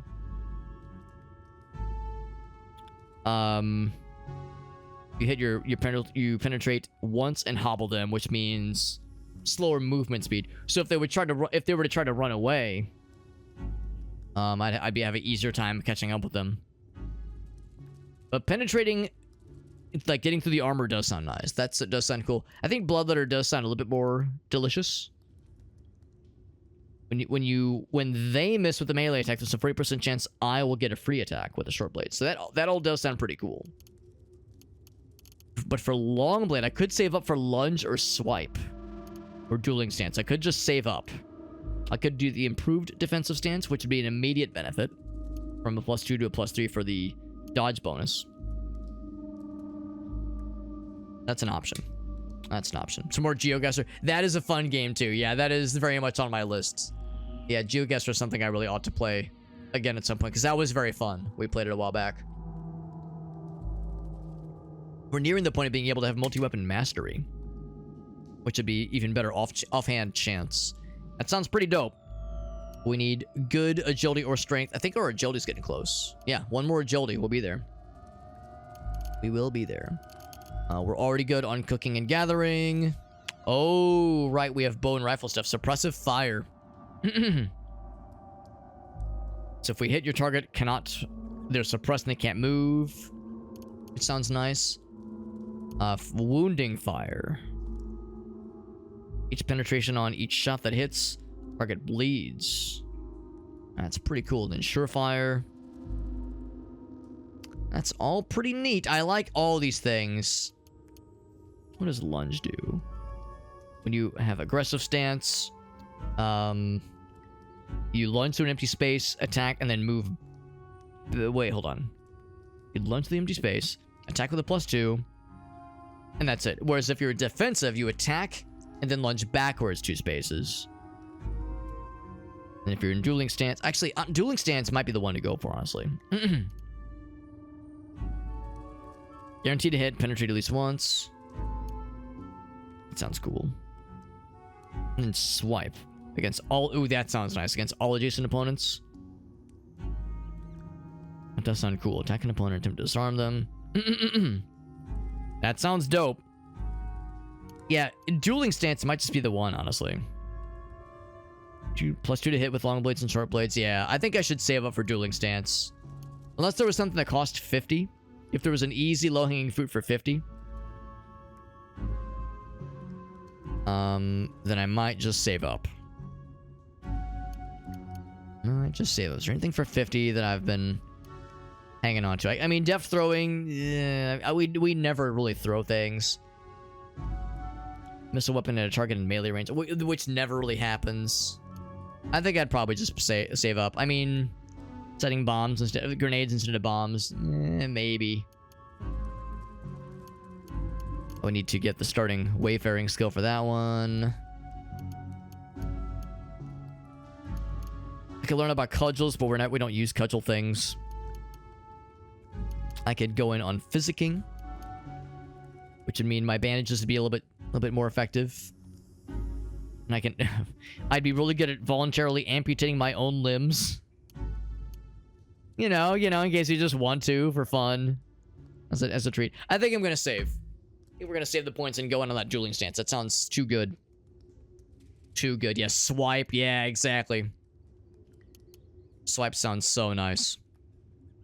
Yeah, Geoguster's fun. We love me some Geoguster for sure. The more penetrations, the more times it rolls. Right. Yeah, in fact, yeah, like Anish, we were actually... I was considering something earlier. Because we have this sharp carbide longsword, which has a penetration of 7. And I was like, damn, that's sick. Because not only does it have a really good penetration, but it has a strength cap of up to 4. Whereas the Flysa we're using right now has a penetration of 9, but it has a strength cap bonus of 0. So I was wondering, damn, all right, well, with the Flysa, that strength cap bonus of 0 means we'll never get a strength bonus. But the carbide longsword goes up to 4, so my strength is a +2 right now. So I'm thinking, all right, well, we'll have fewer penetration rolls when we hit, but we have that strength bonus. So maybe the strength bonus would end up doing more damage in the long run versus a slightly lower penetration. But testing the field, I think the Flysa still does better with the penetration roll being higher. But I wonder if as our strength goes up over time, as we invest into it, if that will eventually get better. So just the way the calculations work out. Because like you said, the fact that it's like re-rolling or doing more damage rolls is pretty sick. Shank in short blade, yeah. In fact, I think that's what I have right now in short blade. In fact, I came close. Oh, I have jab. I have jab on a short blade, which is really cool.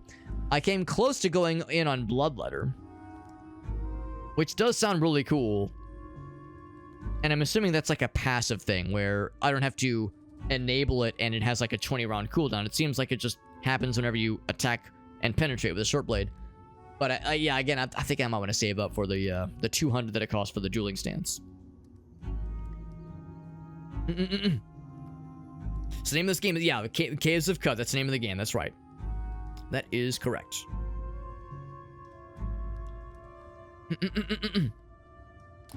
And then, yeah. There we go. Penetration of 9. Yeah, no strength modifier. Low strength characters. Right. Exactly. So until you get to 26 strength, yeah, so just keep it up. Keep it up, yeah. It's gonna be a while. I got a strength of 20. That's pretty rough.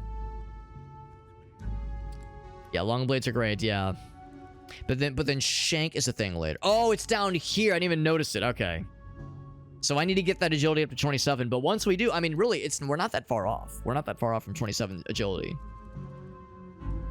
So, because that's the thing, we have our offhand is a short blade. So we got long blades and short blades as a mix.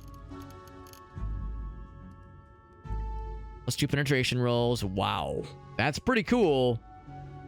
That is pretty cool, and that would synergize well with bloodletter. That's pretty sick. I like it. Thank you for pointing that out to me. That's very delicious. Extra delicious, just the way I like it. Let us continue. I don't want to get close to that thing. I'm just going to give that a fairly wide berth if I can help it. Oh, never mind. I think it did damage me. Oh, maybe not. Okay. I just noticed I was like 20 damage, 20 health below my max. Something got me earlier. Probably when I fought that white.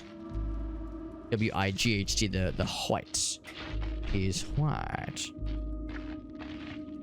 Reach shank again. What did I miss? What did I miss?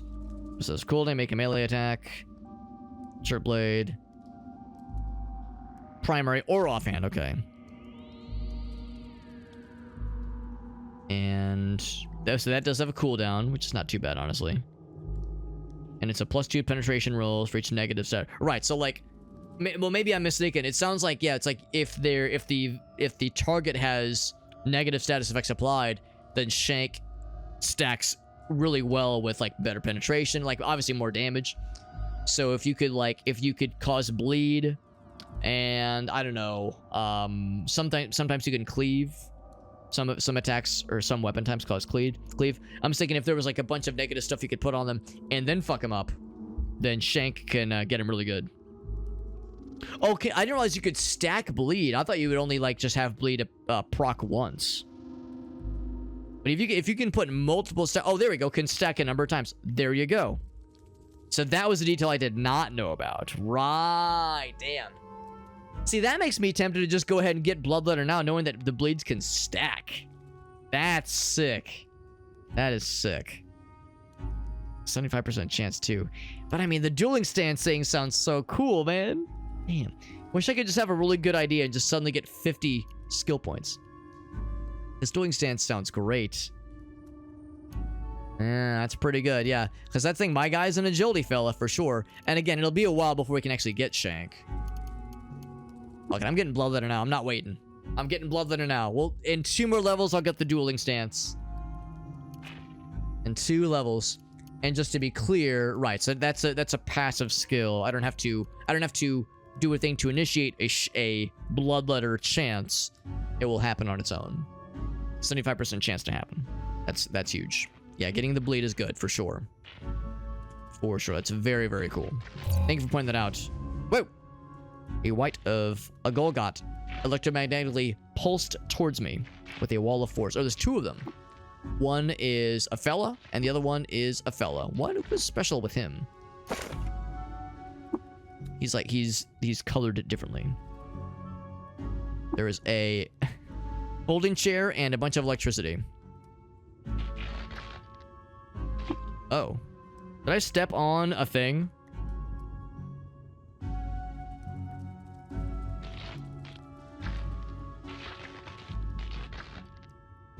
Yeah, I feel like there's something. Oh, look at that. There's the force field. That's fancy. That is fancy. I do have things, correct. Correct, I do have things. Yeah, we have a long sword in the main hand, on hand. Short blade in the off hand. We got some bitey boys for the fangs. More stabby. That's right, baby. That's right. So many stabos. So many stabos. So yeah, I think I can't. I don't know how to look underneath what I'm standing on. I'm sure there's a way to do it, but I don't know how to like look underneath what I'm standing on right now. But it seems like there is electricity that I'm standing on right now, and I don't think I want to get got. Do not think I want to get got, so I'm gonna move.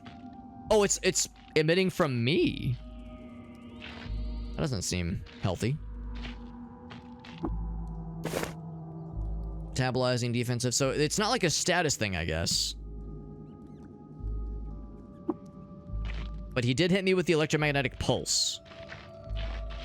It's okay, so like all right, so I guess if I was a robot, or if I had robotic stuff on me, that would potentially be not good for me.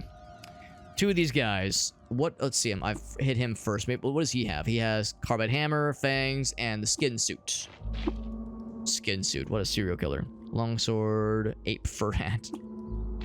So I'll focus the bottom one first. Bet your bottom dollar. Should be able to get him pretty quickly here. Bloody, sappy Gyre White of a Golgot. I'm doing the most of damage. My damage is just kind of so-so. He's dead.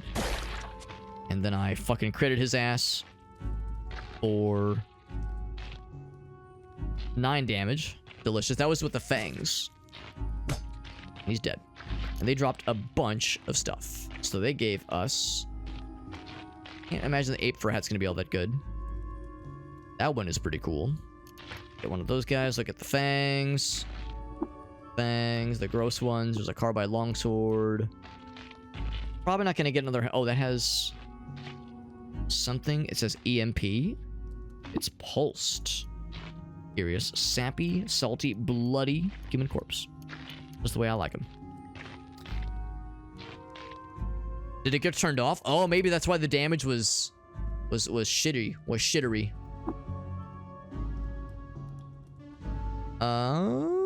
Looks okay. I don't see a thing that says like it says to like enable or activate. So I think it's okay. Because yeah, it did seem like my damage was not the bestest, but maybe we're just rolling unfortunately low. But I think it's okay. I think it's okay. But there was something the guy had that said it was pulsed. Maybe not. Because we're way over capacity, so I need to drop some stuff. The longsword is probably more valuable than the hammers. I'll go ahead and drop these two. And you know, the compound bow... I don't know if the compound bow is all that worth it either. I'm going to drop that as well, I think. I'm not sure the compound bow sells very much.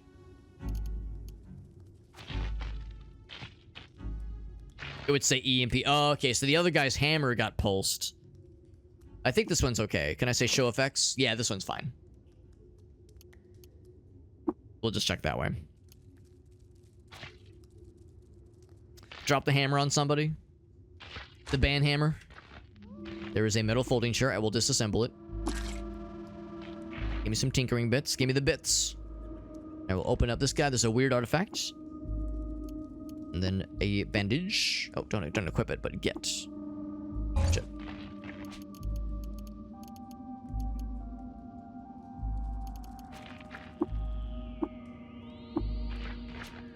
Like okay, yeah, I did take the take the bandage. I was like, I don't want to equip it. I just want to get it. I want to get that shit. And then what is the weird artifact? Let's find out. It is 1 pound. It's probably not going to be anything exciting. Freeze grenade. That's pretty cool. It's nice. I could clean stuff with salty or fresh water. Is it worth cleaning? I assume that there was no negative for things to be stained. I was assuming it wouldn't be like negative. I mean, it probably looks funny. Probably looks weird. That it wouldn't be harmful necessarily. Anything else I would do best to part with? We have some armor things I probably don't need. Painted cloth robe. The painted part probably doesn't make it all that useful. This thing actually might sell for a decent bit. We'll sell that one. I think we'll drop this guy though. Let's chance it'll. Oh, good to know. Okay. Ah, that is helpful. That is helpful. In that case, yeah. Next time we see, I think earlier there was some salty water. Next time we see some salty or brackish water, I might just clean stuff off that way. A bizarre contraption.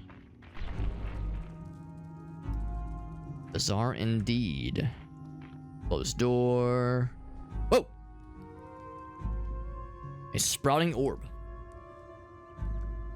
Is that the guy that, yeah, they created these walls? I have a chat. He refuses to speak with me. I have a kill. He's dead. And he dropped blood. Blood and sugar and salt.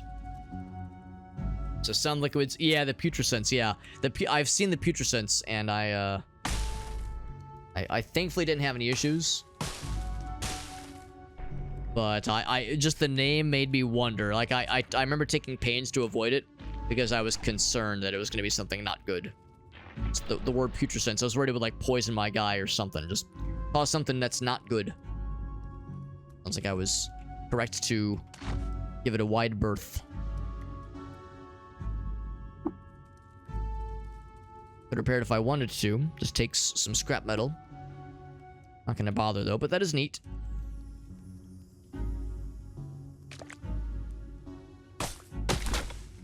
And else up top. Alright, so we've explored all that. Only thing left is down her. Oh. Very big. Very big and shockingly well lit. Shockingly well lit. This is a weapon rack? Yes, it is. Steel longsword. I sleep. It's not a bad piece of equipment, but kind of unexciting compared to what we have right now. Blast that fool. Reload. Drop the kudzu stem. I don't think we necessarily want it. Or need it even.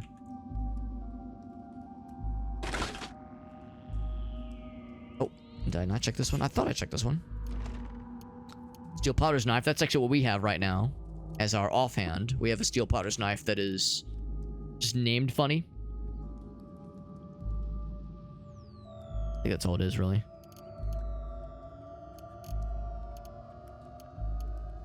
There's my melee stuff. Here we go. Basically, we have is our offhand. 1d4 plus 1. It's pretty cool. Pretty cool. This video, I did see a whale. Yeah, I watched it, and that's it was pretty much what I expected. It was pretty much what I expected. It was entertaining.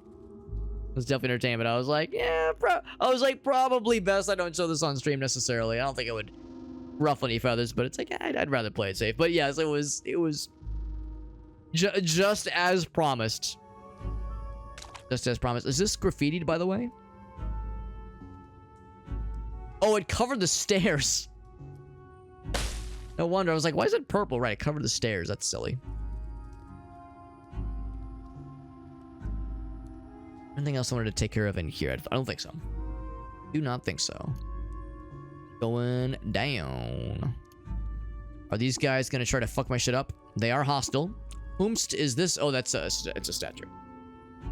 Just a statue. So I'm not gonna wait around. I know these guys are gonna be not happy to see me. Hit him with 13 damage.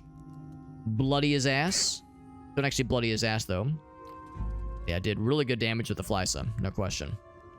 Now this guy is here. I think I'm more concerned about the white than I am about the Equimax. Neither of them are particularly scary. 18 damage with one hit. So there you go. That's indicative of just how spicy these things are. And then they, I think, critted me. Oh, there it is. They're bleeding and then bleeding from another wound. So there we go. And now we're seeing the fruits of our bloodletting labor. So now everybody's bloody. Everybody's horribly bloody. I'm guessing this is the same one. Bleeding, bleeding, bleeding, and bleeding. Very good. Very good. Surprisingly tankier than I was expecting, honestly. Ooh, there's more fellers than I was expecting. This has been 3 whites and 2 Equimaxes. Okay, there's 3. I might have to go back up in a minute. Actually, I don't know if I can. Okay, I could if I wanted to. Ouch. Oh, they followed me up. Just as well.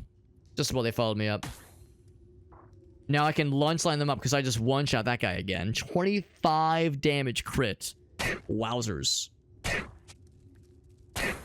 Smack. I do like the sound effect. The smack sound effect. Alright, so none others have followed me up. But another hammer. Or the fangs. I'm pretty sure the fangs are like always worth. Maybe not always, but frequently worth picking up to sell. I think they're pretty darn good. I think I will drop the battle axe.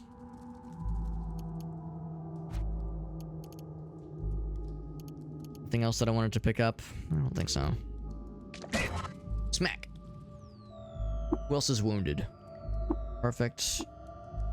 I want to like who else needs some spanking? Oh, I just did something. Not sure what that was. Like something weird happened with that one. The turn start. So I hit that guy for a lot of damage. A lot of damage. I poisoned him. Oh my god, I gave him poison and bleeding. Poisoned, sore throat. That's awfully specific. Yeah, bloody, bleeding, sore throat, and poisoned. That's the time when Shank should be on our in our retinue of abilities. Swims. Oh, that's what it was. He did something. Swims before your eyes. Swims before your eyes. What does that mean? He must have done something to like. Oh, maybe I have an effect. Nothing. No. Yeah, I'm not sure what that means. Swims before your eyes. That is strange. But I mean, I'm not concerned. He's dead. And the two unicorn fellas are not far behind. It's kind of probably for the best that I backed up a little bit, because this was a lot of things to fight in pretty short order, pretty short succession. Yeah, exactly. I'm not sure what the sore throat thing is. I'm guessing it's maybe indicative of a disease. Lacquered carbide dagger. That's probably pretty good. Bloody carbide dagger. I'll grab that. Chain gauntlets. I think that's kind of what I have. What do I have right now? I have steel gauntlets. They're spiky. These things are... What are they? They're just gauntlets, but they're lighter, I guess. And actually, for that matter... Yeah, I think what I might do is switch these out, actually. Oops. Because I never fight unarmored, or unarmed rather, so the spiky aspect wouldn't really do a darn. Wouldn't be worth a darn, I don't think. I'll throw a bunch of corpses. So... Yeah, it's a little bit heavier. It's like, I don't think it really matters. Just equip that shit. Go ahead and drop the spiky boys. Or disassemble. I guess I could disassemble. Sure, let's do that. Meerkat says, biggest poop of my life. Not painful, but impressive. Not painful, but worthwhile, I would say, from what you're describing. Impressive / worthwhile / just long enduring. It just kept going, bro. It just kept going. Lacquered means it repels items to, or liquids and cannot rust, which is nice. That is nifty.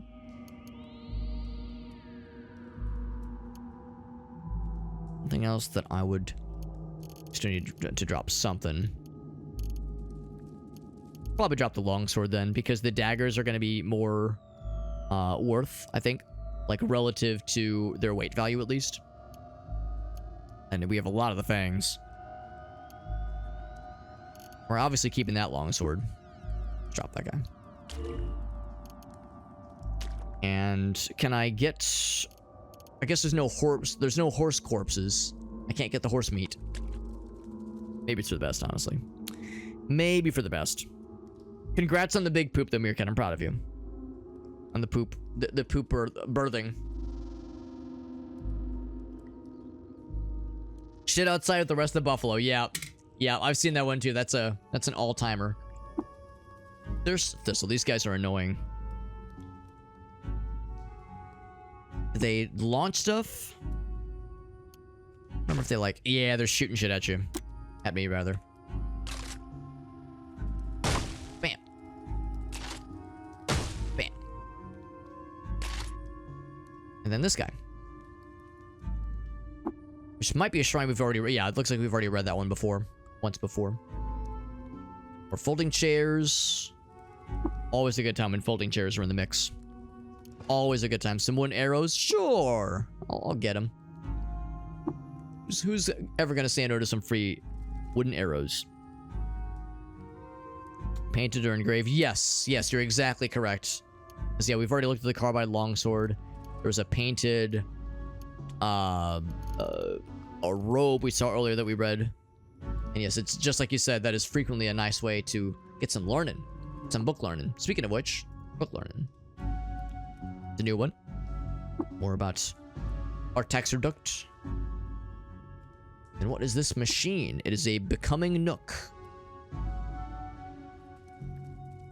Imprinted with the human form. Okay. So I guess it has already been identified.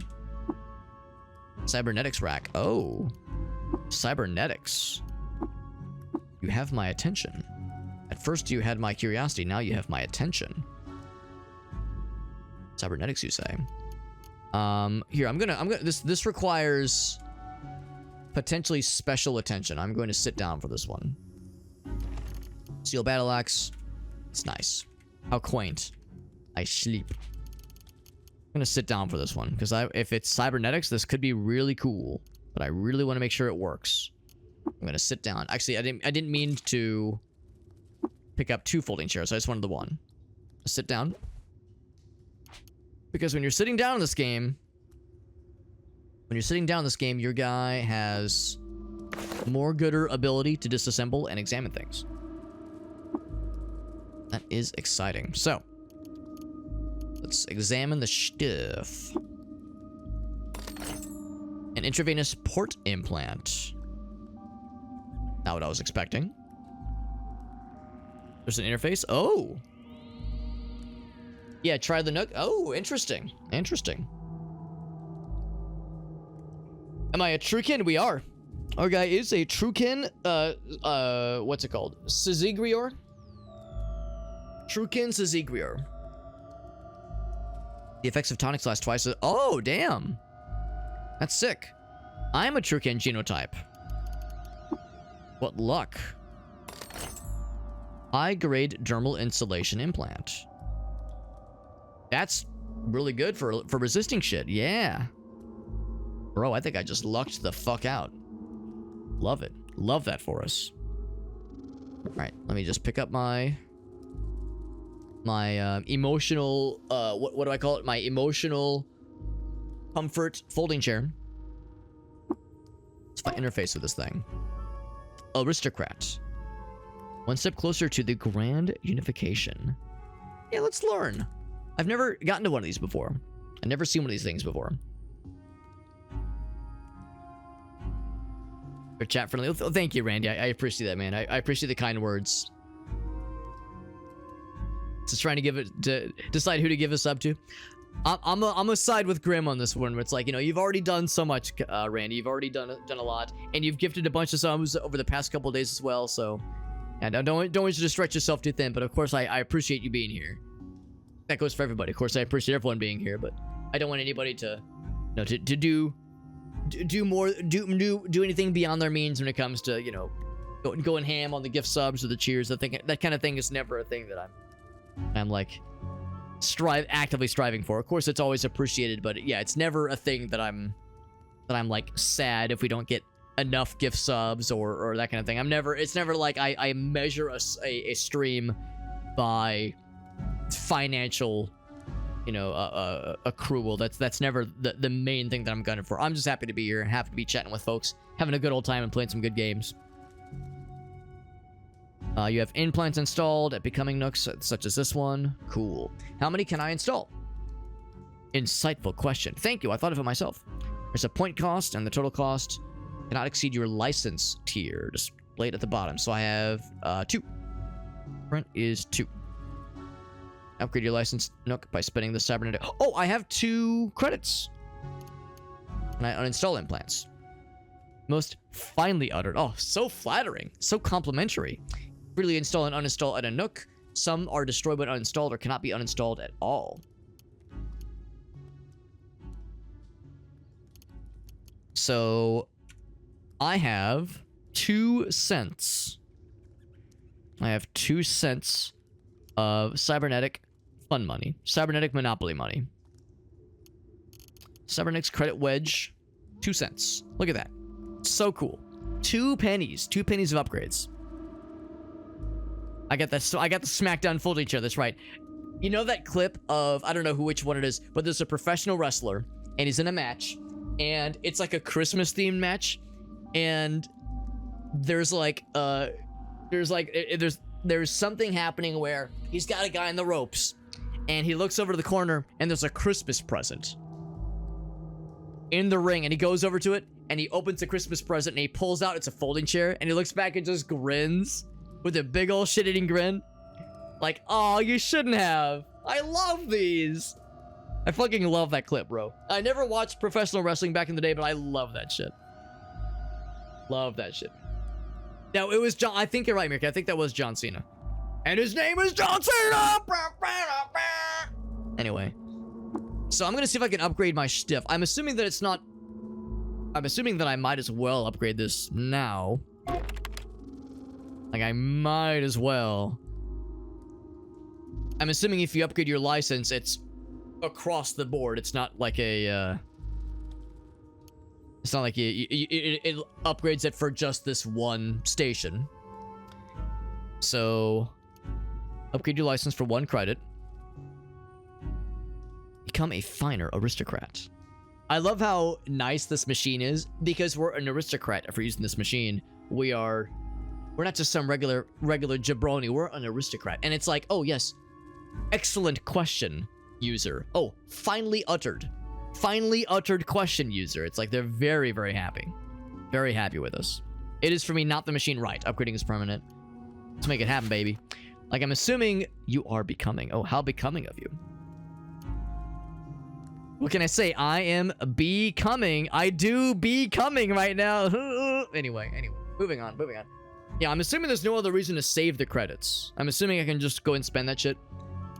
Unless I'm wrong. Unless I need to or unless it's advised to save it. But it's like I might as well just go ahead and like pump that shit in there. Pump these what is it? Chuck E. Cheese tokens into the machine and let come what may. Yeah, it's might as well spend them. There's no other reason to spend them. So my tier is at 4. Whoa! That's our boy Randy hitting Lakonish with a gift sub. Thank you, Randy. Very generous of you, buddy. That's how many gift subs has it been today? It's like 5. Or okay, actually I guess that's 6 then. Goddamn, Randy's on a goddamn killing spree. He's on a warpath. I just saw his message. He says, "You're both getting that shit." Thank you, Randy. That's very sweet. Thank you to Kyan. His real name is Randy. Thank you to Randy for those gift subs. Very, very generous. Very nice. You know, I know I sound like a broken record. Never an expectation, but always appreciated. Thank you. Thank you very much, my friend. Very generous. So everyone's getting the subs. But yeah, Dad says he wants to beat the game before he messes with mod. I'm sure the modding scene for this game is crazy. I can only imagine. There's a mod called CUD World Wrestling. Oh my god. Attack skills to folding. That's actually fucking incredible. That's incredible, yeah. Yeah, at some point, I'm with Dad. I've never messed with mods yet, but I'm sure the modding scene for this game is crazy. So yeah, I'm sure there's all kinds of nonsense. So that's how you get more cybernetics, right? So we could install them then. We could go ahead and start popping off. Let's see. Yeah, so I have 4. So I could do one of these two. I'm tempted to go for the dermal insulation. My understanding is correct. We have a capacity of 4, and these both cost 3. I could go for one of them. Look at this one again. So the effects of tonics last twice as long, which can really come in handy. That can really come in handy. Whereas the resistance, dermal insulation, that's always helpful. Well, maybe not always, but frequently helpful. Resisting things. I mean, a lot of these things are things we do not want to fuck with. Yeah. But yeah, thank you again, though, to Randy for those gift subs. Very generous. He's done 8 gift subs this week, and I think 5 of those were today alone. Maybe 4, but yeah, 5 at least. Quality of life mods, yeah. And of course, this game is still, I think, fairly active in its development. So I know the dev is still... I know that I follow the dev on Blue Sky and a few other places, and I know he said he has a bunch of more stuff he wants to implement. So I'm sure there's more where that came from. Good for selling and nothing else. Right, when you're a mutant. Exactly. What do I have right now? Not much. Not much. So if I go to this guy, all I have is the arm locks to make shooting more gooder. Or what is it? Rifles? Yeah, I guess just all firearms, all missile weapons. Yeah, 15 years still popping off, man. Working in ports right now. That makes sense. But yeah, I get the impression there's more where that came from for sure. We get to choose where it goes. Yeah, the intravenous port sounds nice when it comes to like having better heals. The thing is though, like the intravenous things that I'm using usually are the salve injectors if I'm using anything. I mean, these would be great. Love injector, Ubersternum, Hulk honey. Like these are all great. These are very rare to find, obviously. With salve injector, I've never needed to like have twice the... I've never needed more healing. It always heals me to full very quickly. So I don't know if the intravenous support would be all that helpful. It would be helpful, but it wouldn't be that helpful right now. It would probably be better later on, though. Whereas this one, yeah, I kind of want to go for this one. I think this one is probably generally going to be more beneficial sooner. What I think I'm going to do though is I'm going to explore around a little bit more, because there's always a chance we could maybe find more. I'm going to see if I could maybe find more cybernetic stuff around here. This is obviously some kind of lab area. Crab.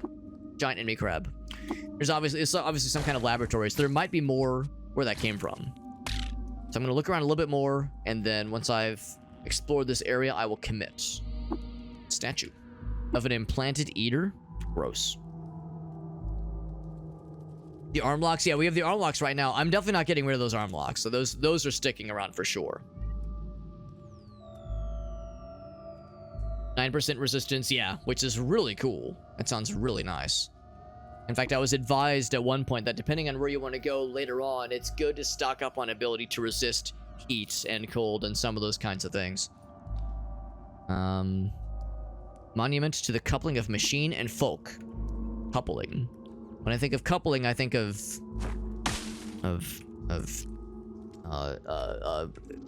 physical interactions between people who like each other very much. People who fancy each other very much.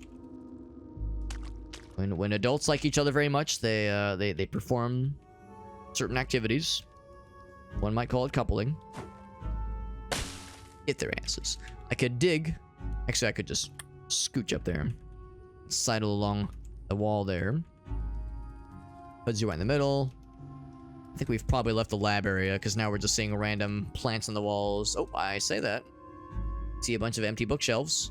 Man, that's a sad area. Bunch of empty ass bookshelves. Nothing in there. I think they're all empty. They're all empty. Just a little storage area then. So in that case, might as well commit to getting the goods.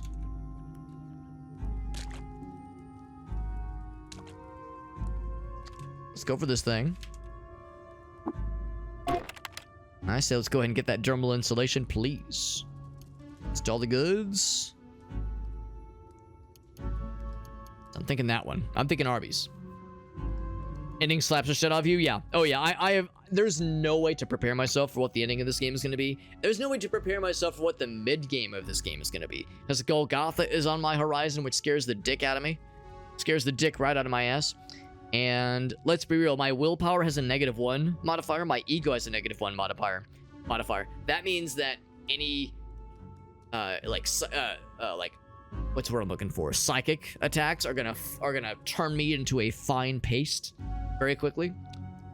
So it's like I know I've got some glaring weaknesses. Some glaring weaknesses. Insufficient license points. Upgrade the license. License tier.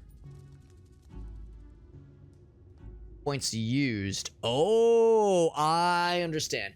So I need more points. And points are calculated by...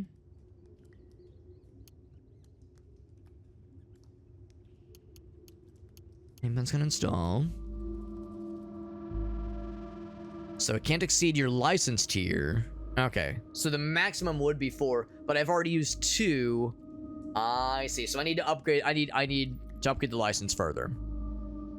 I need to upgrade the license further. That's the key. So I would need 5. I'm 1 point short, basically. Flexibility, say find the credits. Yes, I need to find more of those things. Get more credits, find more cool implants. But we'll hang on to these. That is really nifty. We'll hang on to them. And look towards eventually installing them. That's pretty sweet. Pretty gosh darn sweet.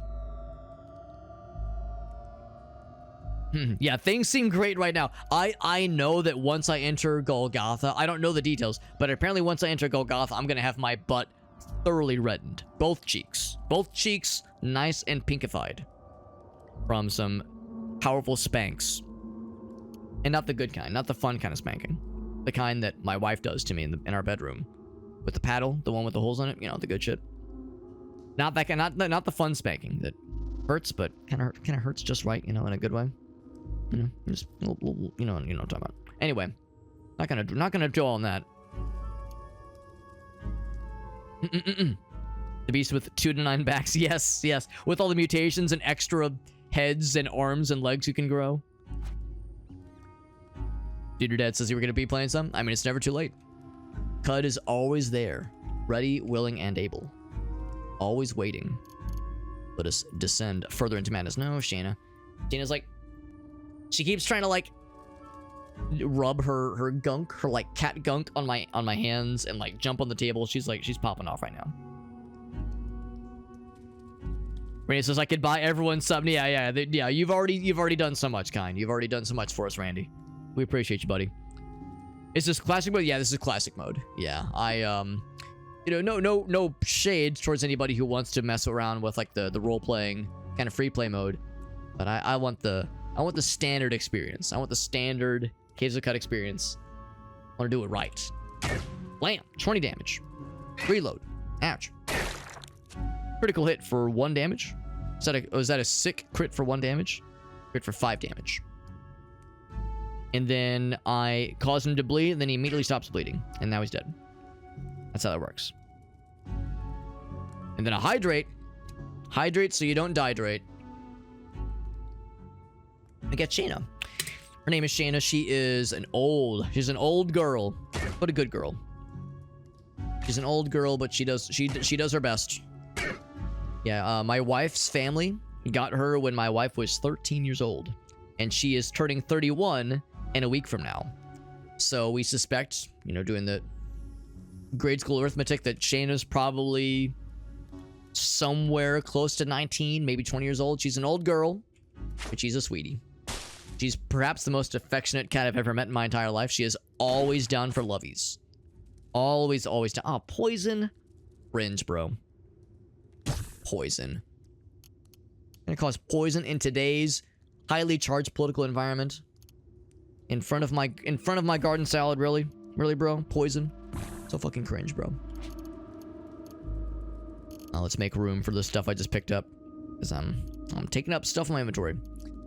But anyway, yes, she's an old girl, and she gets some medicine every day. She's no spring chicken, as they say, but she's a good buddy. The good old kitty cat girl.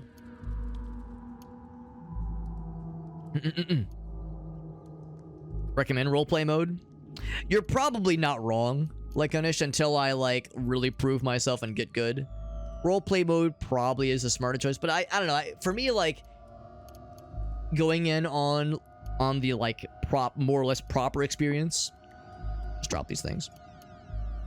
Oh, I should simplify that. I should turn that into jerky at some point. So I'm gonna go back upstairs because this poison, I know I'm gonna be able to survive the poison just fine, but now I'm ill for a while. I'm just gonna like rest up for just a quick meowment. My guy's getting hungry anyway, so let's take this as an opportunity to make a camp. Hostels nearby. Oh, I guess the kudzu considered hostels. If I go up here, hostels nearby. What if I go back upstairs? Will that make you happy, video game?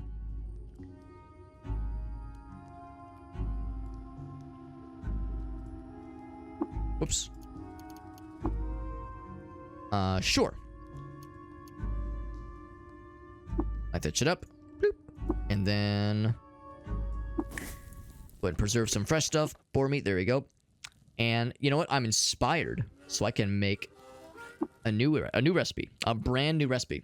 But yeah, to your point though, like Anish, yeah, it's good to like fill your brain with knowledge before you go in on like real gamer shit. But I don't know, I kind of like the spice. I kind of like the tension that comes with doing what we're doing right now. But you're probably not wrong though, like Anish. I know how this is gonna eventually end. I wasn't born yesterday. There's so much I don't know and so much I'm still learning. I know I'm destined for some questionable situations. Let's go for honey. And let's see. Let's do some kind of meat. Bear jerky sounds great. Honey and bear. Honey and bear, I think it's a good combination. And then something kind of weird. Maybe the spark tick plasma. Maybe the star apple jam. Let's do... And what's that one do? We do the vine wafer sheaf. The plasma stuff. Make us a new recipe. Honey, berry jerky, and spark-tick plasma. We eat the meal. Let's choose what we get from it. RP mode is still pretty tough. Oh, okay. I always assumed RP mode was like a lot easier. But it's still pretty tough, though.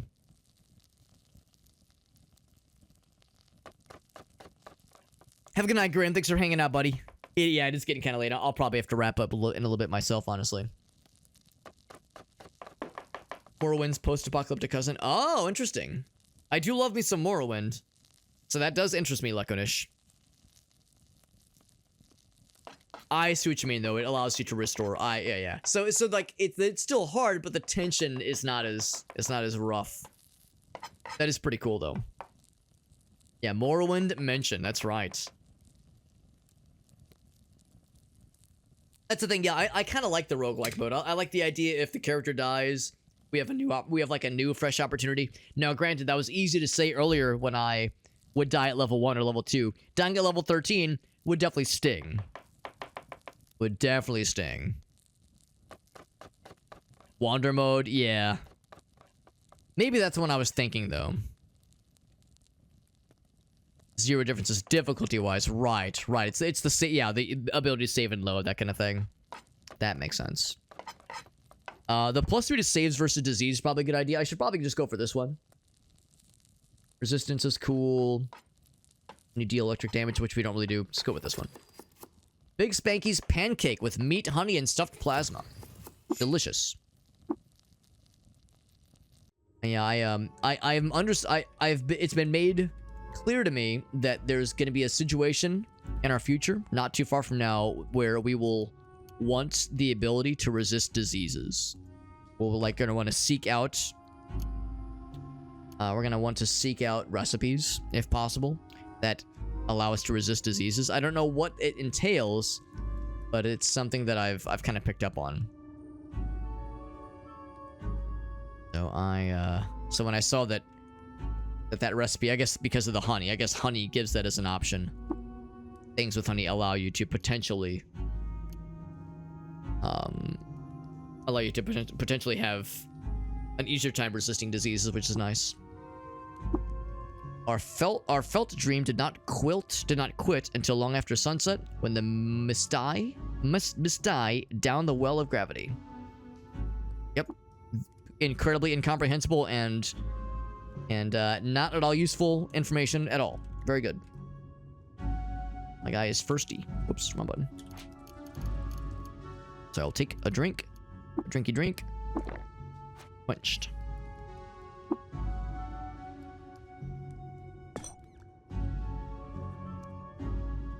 The door there is curious.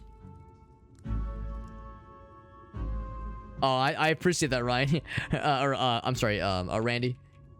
My friend Ryan was hanging out the other day, so like names that begin with the letter R, that's where my brain goes. But no, I appreciate that, Randy. Yeah, I mean, I appreciate people hanging out with us. I know this kind of game is not everyone's cup of tea. It is very much my cup of tea. I love this game, but I know it is. Let's be real. It's not much to look at with this game. That's where the horse came from, I think. The horse fella. This game is not much to look at, and unless you've played it before, it's probably kind of dry to watch, honestly. Or unless you play a lot of other kinds of traditional roguelikes. So I'm happy to have you here, though, Randy. And I'm grateful that you find the game, or the stream at least, interesting and entertaining. Because yeah, I blame nobody for seeing this game and being like, I don't know if it's my cup of tea, because it's probably not for everybody. I enjoy the hell out of it. And it brings me a lot of joy to play it. Yeah, I blame nobody if it's maybe not their favoriteest of video games in the whole wide world. Share on that guy. Off his Alyssum frame is what this one is. Hold on. I always like to look. I know better than to think it's gonna have anything interesting or amazing, but every once in a while we'll get something weird. Then, the chill from his bones, for even in the meantime. Yep. And so then it just cuts off. What a cliffhanger. Fourth by its creator. This one says, we were close. And then deceit at a local thief. This one says, greetings, I am Shava, and I know that's not mine. Because he's a thief, you see. And he's going to acquire the thing that is not his. He's a thief. Seedlings, get out of here. Get the fuck out of here. Says there's some freaky shit out there, Alex. I can only imagine. I can only imagine. Honor RP mode. Right. If you die, you legit restart. Yeah, don't save scum, basically. No save scumming. But if there was something that fucked you up, right? If there was something where it's like, oh shit, I legit didn't know about the thing, or there was a mechanic I wasn't aware of, or I pressed the wrong button and I activated the wrong thing when I didn't mean to. It's a get out of like a unpleasant, maybe not unfair, but an unpleasant situation for free kind of thing you can play. Use a liquid. Ah, very nice. Turned you into a murder machine. Yeah, I mean, we've seen, what was it? The, oh crap, I can't remember what it's called. We found a vial of something. A vial of, like, nitroglycerin. We found, like, a vial of nitroglycerin that's back at Joppa in one of the, in a basket that I've stored, that I'm using for storage. We have the Hulk honey. We got the Uberstrom. So, if I could, like, turn these into, if I could learn the recipe to make these, and just fucking shoot up every 5 seconds and Hulk out and rip the dick off of every bad guy I could find in the whole world, you best believe I would abuse the shit out of that. So I don't know if it's quite what you were describing necessarily, but that's like the goal. Well, maybe not the goal, but a goal I would like to strive towards. To have just a bajillion crazy, overpowered Hulkinations. I reload. Hulkinizations that I could use. With those salves, and of course that would help with that port. That port's cybernetic enhancement, intravenous port, where like the injections would last longer, get more bang for my buck. Sounds pretty sweet. Sounds pretty sweet. Max speed, auto explore, yeah. I do take my time for better or for worse. For better or for worse, I do take my time. Part of it is because I don't trust myself. I'm worried I'm going to click into a area I should not have clicked into, and that I will be Sag. And also be Dej. I'm worried that I'll, like, get got by my own ineptitude. So I try to take it slow so that I can give myself a chance to not, like, step on something that will eat my entire butt. Eat my entire ass. Try to avoid that if I can. Was it the neutron flux? Yes, the neutron flux. Yeah, I found a vial of neutron flux at like level 2, which apparently was extraordinarily lucky. And I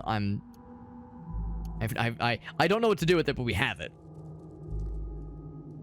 There's stuff that can wax you before. Right. You're like, wait, what even was that? I know that you can get decapitated. I know there's stuff that will just have a chance to decapitate you, and if you fail the roll, or if they succeed the roll, your guys just, unless you have another head, just gonna have multiple heads. Unless that's the case, then you get got. Sorry about you just get got. We're 1 pound over the line. 1 toke over the line. Which should I remove? So you turned into a oh, it actually turned you into a thing. I thought you just like hulked out with some crazy, yeah, like with some kind of injectable stuff. But no, you actually turned into a crazy creature. Crazy creature.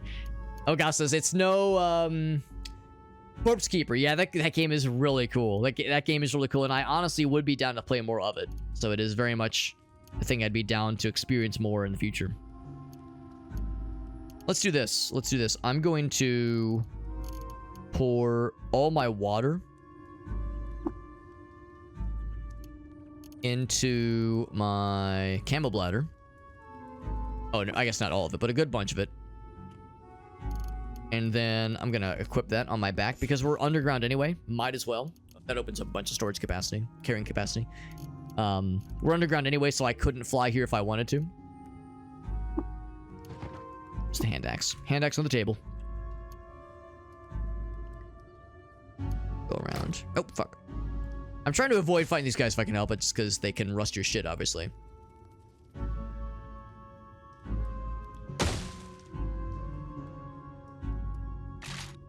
blast him as well. So, kind of had a feeling, but figured I'd check. The odd chance there was something up there. This fucking guy.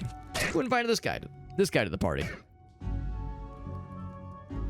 You still have the flux? You should try cooking with it. I'm scared. Well, also, I'm like not sure what to do with it because I don't know what it does.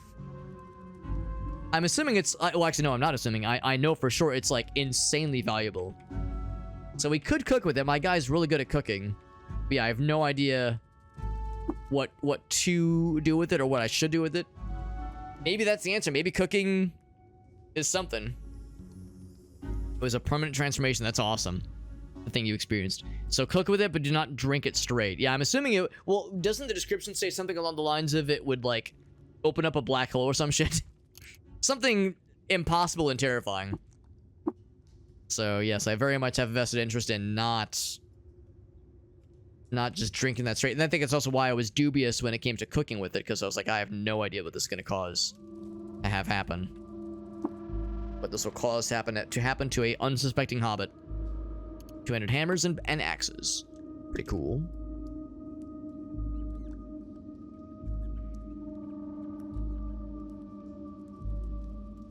It's a little bit more over on her.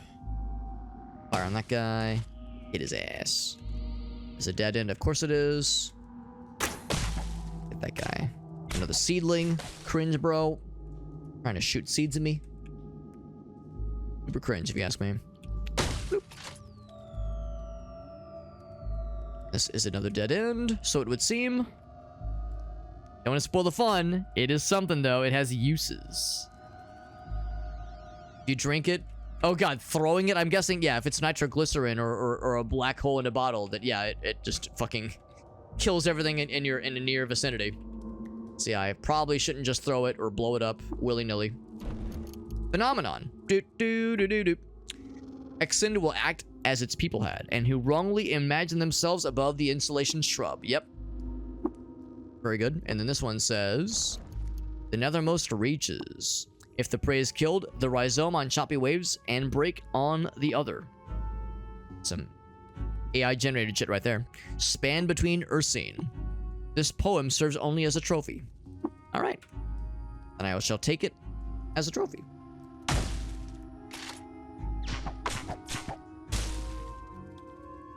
Got that guy. Empty table. How did this guy even get here? You see slimy and bloody. And bleeding and bleeding and bleeding. But a megaton nitroglycerin shit. Yep. But cooking will do something else. Also, we leveled. That was a quick level, relatively speaking. We got that better inspiration. Very nice. Slimy, brackish blood. Just the way I like it. Just the way I like it. Let us descend. Let us descend. Oh, my guy is thirsty. My guy is parched. Shall drink. Now I'm just regular thirsty. Now I'm quenched. Very good. So we leveled, but I think we did not get an attribute point, so I cannot invest into agility. Which means, well, I guess even if I did invest, we wouldn't be unable to afford Shank. So, in fact, I can't even afford a 150 ability. I could afford a 100 ability. Or are there any 100 abilities I might want? Anything that I might kind of want, maybe kind of, sort of.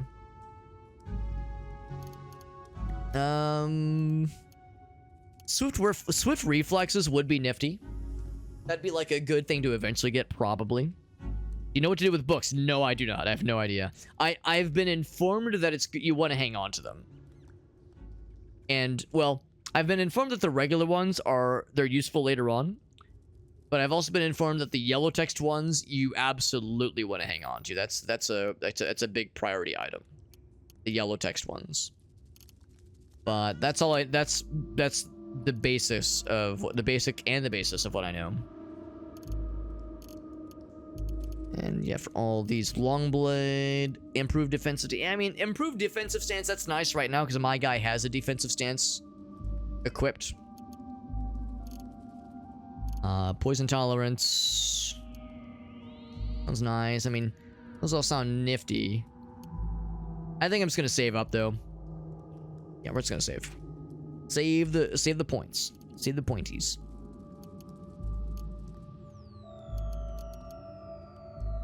Yeah, because I look at these guys. Yeah, I have defensive stance on right now, I think.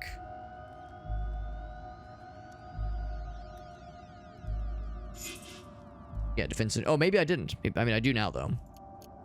Because aggressive stance sounds nice, but you have a less chance to hit, which is unfortunate. There's the librarian. You know what? That sounds familiar, actually, Lekonish. Yeah, I wouldn't count that as a spoiler because I think I've heard that before.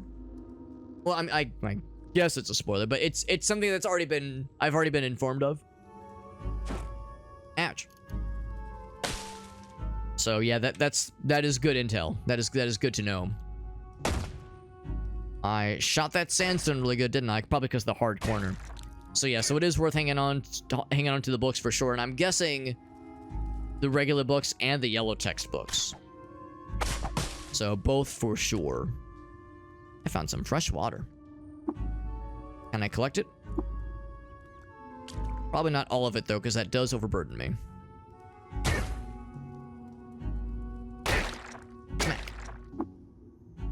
Too much to move. Too much to schmoove. Yeah, I probably don't need that much water. A bit more than I had bargained for. I'm trying to think that I could drop. These only cost £1 each. They're pretty efficient. We have a lot of pairs of rank fangs. Good lord. Yeah, all the books. That's a good one though. Yeah, don't sell them, right? Don't sell them just for regular monies. Makes sense. Makes sense. It didn't spoil a lot of stuff. No, Lekonish is doing fine. They're doing fine. And really, I was talking about this before, how I'm really grateful that there's a lot of people that know this game really fucking well. And even though they know the game really well, we've never had problems of like somebody reaching too far or being too, exuberant with offering assistance, and it causes like it spoils something that was maybe not to have been, something that shouldn't have been spoiled, or cause some sort of rift. That really hasn't happened at all. Because a lot of people that play this game are very dedicated with it. They understand that when someone's playing it for the first time, they want to have a cool, and I guess more or less like standard Caves of Cut experience. They don't want things spoiled. They don't want like somebody to backseat too hard or ruin all the surprises and all the wild shit that can happen. So no, we've really had no problems with it. It's been really a great thing, honestly. But I do have too much water, so I want to just drop some of that water, honestly. Also, we have a lot of honey. I probably should have left some of this honey back in the base. That's one thing I should have done. 63 grams of honey is a lot. That is a lot. So I probably should have left some of that back in Joppa. Say nothing about the main quest, right? Unless asked. And like the other thing too is that in addition to what I was just saying, where people like Lekonish, who know this game really well, are really helpful when it comes to not backseating and letting me, learn things, but still like being encouraging, still hanging out in the chat, still being really positive and answering questions when I have them. Inevitably, there are mechanical things that are kind of hard to figure out when you first play this game. There's mechanical things that are kind of hard, and there's also mechanical things that are a little bit weird. So like some of them, it's once you get explained it to you properly, you're in good shape, but you need that first decent explanation to really set you on the path to victory. So that's where, yeah, having the veteran players really helps. And also some things are things that the developers even said themselves they want to like go back and refine certain aspects of the game, certain systems. So it's like somebody might say like, yeah, you're not stupid, like this thing is weird, we all understand it, this is kind of bullshit. It'll get addressed in a future update. Those kinds of things have been helpful too, because yeah, there are times where I go like, bro, man, what am I not seeing here? There have been a few times where there's been extra details to be filled in. I think I'm gonna drop this skid suit, by the way. The more I look at it, the more I don't think it's gonna be worth selling. Well, I mean, it'll be worth selling, but it won't be worth that much to sell. So we'll do that, and then I think what I'll probably do is we'll keep all these guys. I think I'll just drop some of the water, some of the fresh water. So I'll pour it behind me. We'll take a quick drink, and then I will pour some of that shit on the ground. Or I could, you know what? I could use it to clean myself. Let's do that. Clean. Fresh water. There we go. Well, it just used 1 dram, obviously. And pour it nearby. Let's do like... do that. Is this Doodadad's first Super Hobbit stream? Oh no, Doodadad's been a long timer. A long timer. Doodadad is old as fuck. I'm just kidding. No, we're a big fan of Doodadad. He's been around for a long time. It's a cool duder. Ouch. A cool duderino. On nothing in the garbage. We get people to pick up your fucking garbage. Since 2018, good lord. It's been a long time, bro. I love it. There's some weird systems. Yeah, things that will probably get refined as time goes on. Fractured microchip. Delicious. Can I have some micro dip to go with it, please? Oh, one of these. We haven't seen one of these guys in a while. The young ivories. Haven't seen those guys in a minute. And a random guy or white. Wasn't really paying attention. I just kind of stepped on him.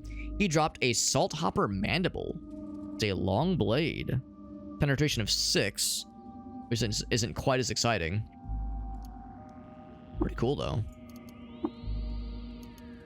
An engraved cloth robe. Engraved. That's cool. Probably not going to be worth very much to sell. But as some world building knowledge. Boya of Subik. There we go. New quest to visit that cool place. Recover Worldicus. Huh? What in the world? Hold on. Is this a thing I should hang on to, I wonder? Nadok stopped at a market. Purchased a worldly pistol and named it Worldlicus. Worldlicus Nadok friend. But then he lost it to a local thief. It's a pistol. This just told us about the quest. Interesting. Worldlicus. You ever just lick the world? You ever lick the world's ickus? See what happens? Ever see what happens, man? Sub for over 5 years. It's amazing, Whale. You're one of our longest subs. So is Ogasso, who's also been around since 2018. Long time, man. Long time. Multi-arms, multi-weapon fighting. I'm glad it's better now, yeah, because it's been pretty good, honestly. It's been pretty easy and pretty simple to follow with how it is with how it works now. Oh, big stretch. Oh. The Morrowind streams back in the day, they were good times, man. It's a game I want to stream more of it, honestly. There's more Morrowind in my future. More Morrowind streams in my future.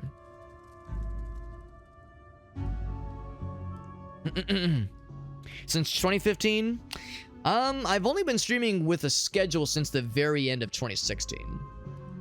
I mean, there are some people that followed before 2016, but that was when I streamed like once every like several months. So I was much more infrequent at that time.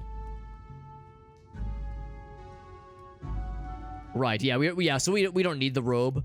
It seems like robes aren't really worth very much on their own, and extra modifiers like engraved or painted doesn't really make them worth much more. So I figure I'm not gonna bother with hanging on to it just because it's kind of heavy relative to its sell value.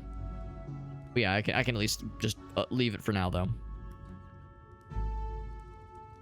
Was there another hydrate? So I don't dehydrate? Let us enjoy the hydration. Delicious. Thank you for the hydration. I've never felt more gooder. So the Salt Hopper Mandible, so the penetration isn't nearly as good. 1 to D10 is pretty cool, and it has a better strength cap. But I think the penetration is the key here. Well, I mean, as I'm looking at it. So it has a greater maximum damage capacity. And of course we have the strength of 2. Strength bonus of 2, that is. But yeah, I think the way it is going to shake out is that the fly set is probably still a stronger choice here. 6 versus 9. So I'll go and drop this one then. And we have a lot of fangs to sell, probably more than I should.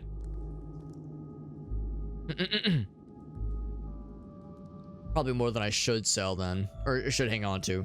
So if nothing else, I could probably drop one of those. Or I could keep it and just drop some more water. That is exactly what I will do. Drop a little more water. We have a bunch sitting in here anyway. Let's go ahead and pour nearby. Go with above me. High above me. It's so lovely. A 20. There we go. And I'll do a similar thing here. I'll leave a note for myself to say there's some stuff here that might be eventually worth... Whoops. Might be eventually worth coming back for. Campfire here. Need to reload. Reload.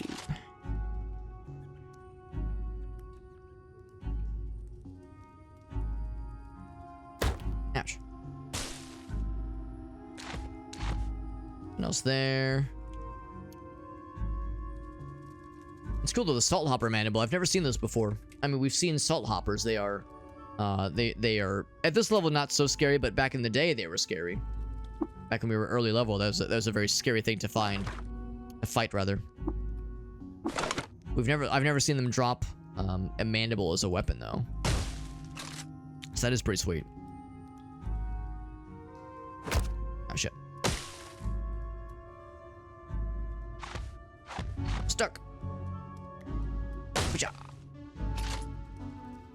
Some more books. Wills of Other, first edition. It says, oh, it's a big one. I'm not gonna read that all out loud.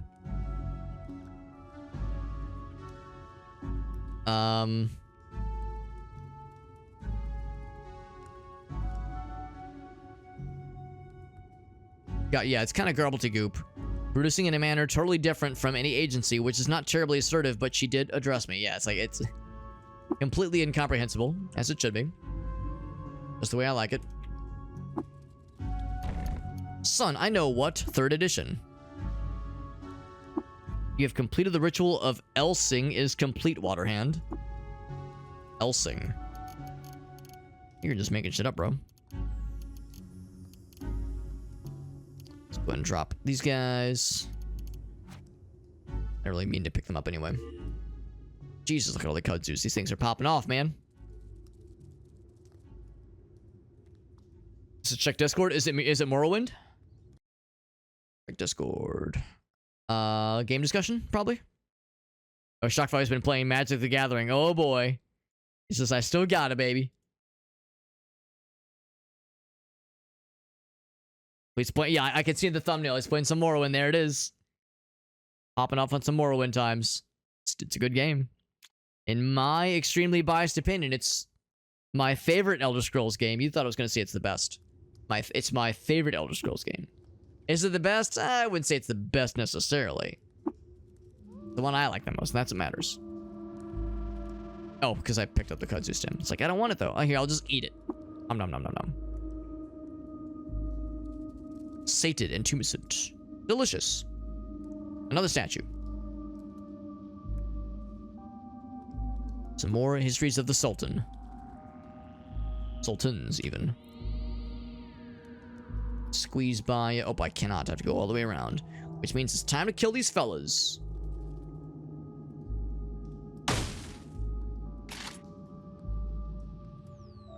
And actually, I really can't get around there. Oh, he impaled me? How did I get impaled? Oh, I stepped on this fucking thing. That's why. Things are not nice. And that made me bleed for a little bit. But I eventually stopped bleeding, so we're fine. We're okay. It's your favorite game of all time? It's definitely in my top 10 for sure.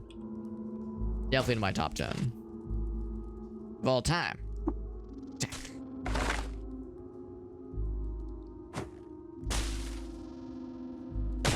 There we go. Using the sniper rifle at point blank range with those guys. Oh my god, these things are everywhere.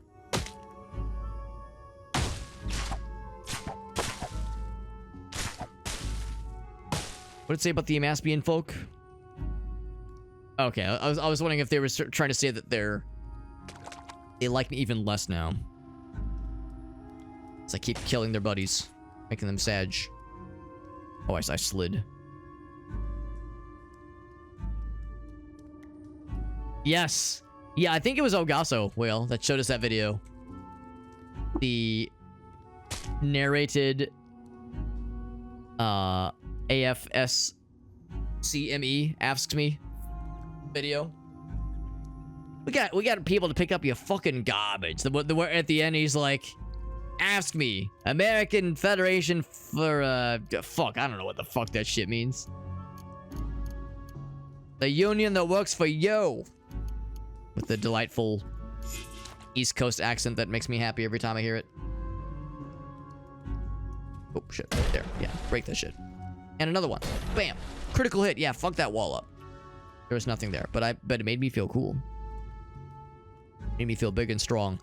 If nothing else, I might need to break down another wall. Actually, that won't be necessary. That won't be necessary. What the fuck? Oh, I picked up more. I picked up more fresh water. I didn't want the fresh water. I don't want it. You can't make me have it.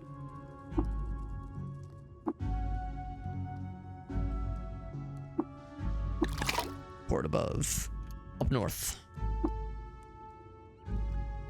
Hold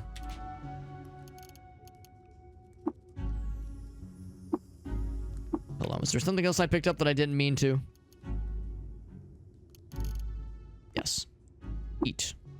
Slime stain, just the way I like it.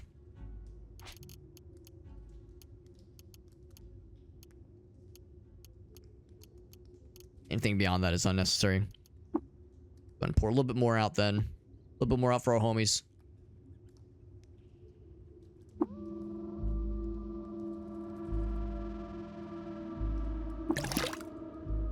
Bloop. Satisfying gloop noises.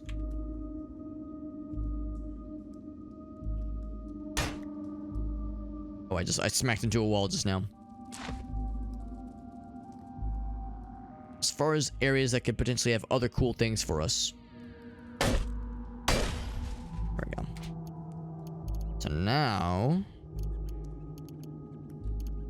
Put that back in my offhand. Now we're good. Now we're good. What's up, Casey? Wicked smart. Appreciate you popping in, Bo. We're playing some Caves of Cud. Oh, shit, I gotta go back to the pickaxe. Thought I was done.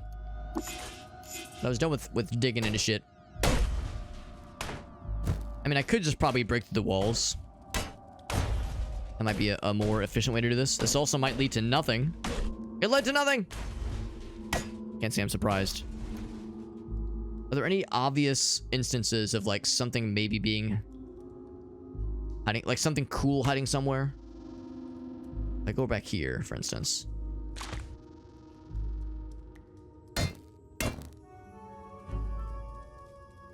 Here, let's do this. It makes a difference. Seems like it is instantaneous. As I see this, I go, ooh, is there something cool there, maybe? Critical hit.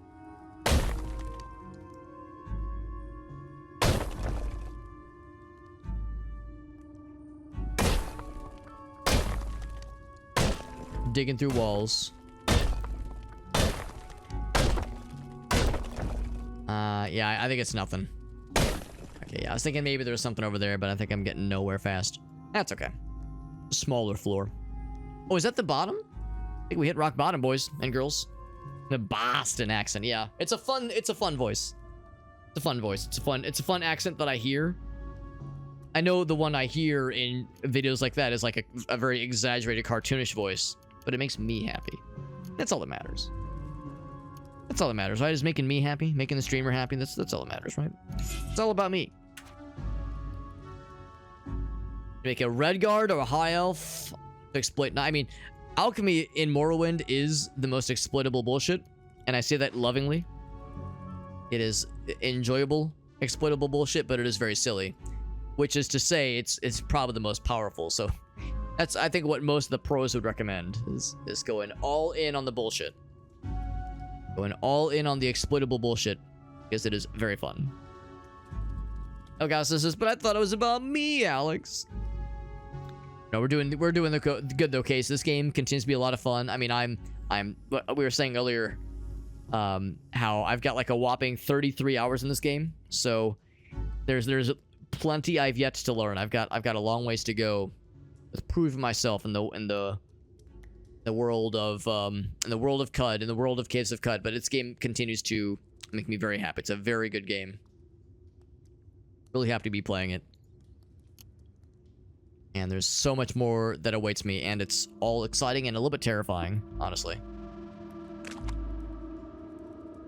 By the way, I never did poke my head into this thing. What exactly is this? I'm gonna examine the bizarre contraption. It is the Dulitum Milk Gate. Well, I've always wanted to milk some Dulitums. Capacitor is drained. Did I recharge it? It would take 66 A bits. Alright, well, I'm a little bit short. I'm a little bit short.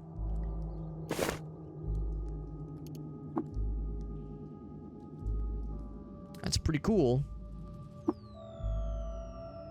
And of course, it's disconnected. You see the power lines after a certain point disappear here. Stuff's broke. Stuff is broke. Not baroque, but broke. You picked up the accent from Houston? That's fun. Yeah, I mean, 20 years is a long time, let's be real. Still finding stuff you've never seen, Lakonish? That's a sign of a like a desert island game, you know, a game that is always giving more interesting and wild shit to experience. That's the mark of a very special experience. Red guards are pretty sweet. Yeah, red guards in Morrowind are pretty sweet, no doubt.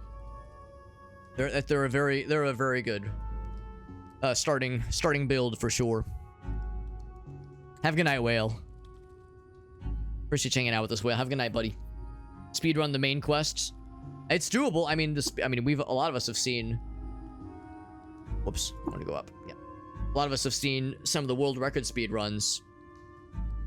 You know, you get you choose a certain build with certain starting abilities. You pick up the scrolls of Icarian Flight at the very beginning. You leap all the way to Red Mountain, like just all the goofy ass exploits that allow you to skip over really everything in the game and just go right to the end. It's pretty amazing. Amazing what people are able to do in that game. Right, so now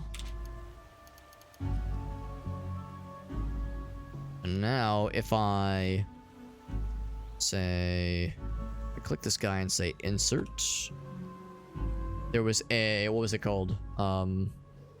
Salt Hopper Mandible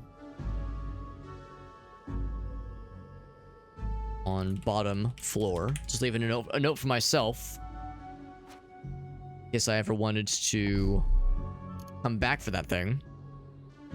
Not convinced it's a better weapon, but it might be worth selling, maybe. Maybe. You hear newbies talk about it, it sounds like a fever dream. Yes, absolutely. Two subway hobos arguing over biblical apocrypha. Yeah, it's delightfully incomprehensible from the outside looking in, which is part of what intimidated me. That was part of what I found intimidating when I first heard about the game, when I first saw it. I was concerned that, like, I was like, I'm not sure if I've got the juice to play the game, because I played a little bit of Cataclysm, Dark Days Ahead. I played a little bit of Cataclysm, Dark Days Ahead, and I was like, damn, this game's, like, really clunky, and the control systems for the game are, for me at least, they were very hard to understand. I played Cataclysm for, like, 8 hours or so across 2 sessions, and after all that time, I was like, I still don't fucking get this game. Like, the control scheme was just very hard to understand, for me at least. Maybe for somebody who had played a lot of other traditional roguelikes, it wouldn't be too bad. But for my scrungy ass, I was struggling for sure. But I mean, it was still cool. I appreciated it for what it was, for what it is, and for what it was. But yeah, it was a lot though. It was a lot, and I was like, yeah, I'm not sure if I've got the juice. and I would see this game played, and of course it kind of vaguely resembles Dwarf Fortress Adventure Mode, which of course Dwarf Fortress is known as another game that is not at all shy. Oh, it looks like it's out of the juice. Not at all shy about being really fucking hard to learn, hard to control, hard to just know the gist. Also, I'm going to do this. I'm going to... Actually, hold on. What do I have in my weapon right now? I think I've got the high capacity stuff. I have the high capacity stuff, but it's getting kind of low anyway. So I'll just go ahead and pop this in. Do the chopper recoiler. Play cell. Full one. And activate! I was saying how I was going to go ahead and store some of that honey. I'm going to do that right now. Probably even sell a bunch of that honey if I wanted to. If I wanted to keep that as something to...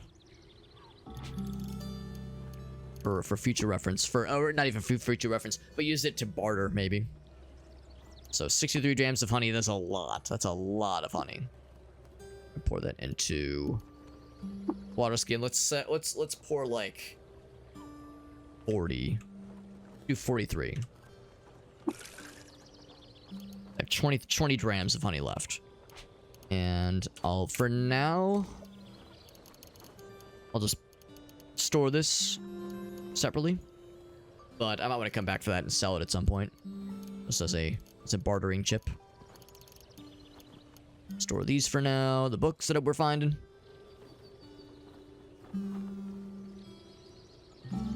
But, this game's great though. I'm really enjoying it. Even though it's incomprehensible at times.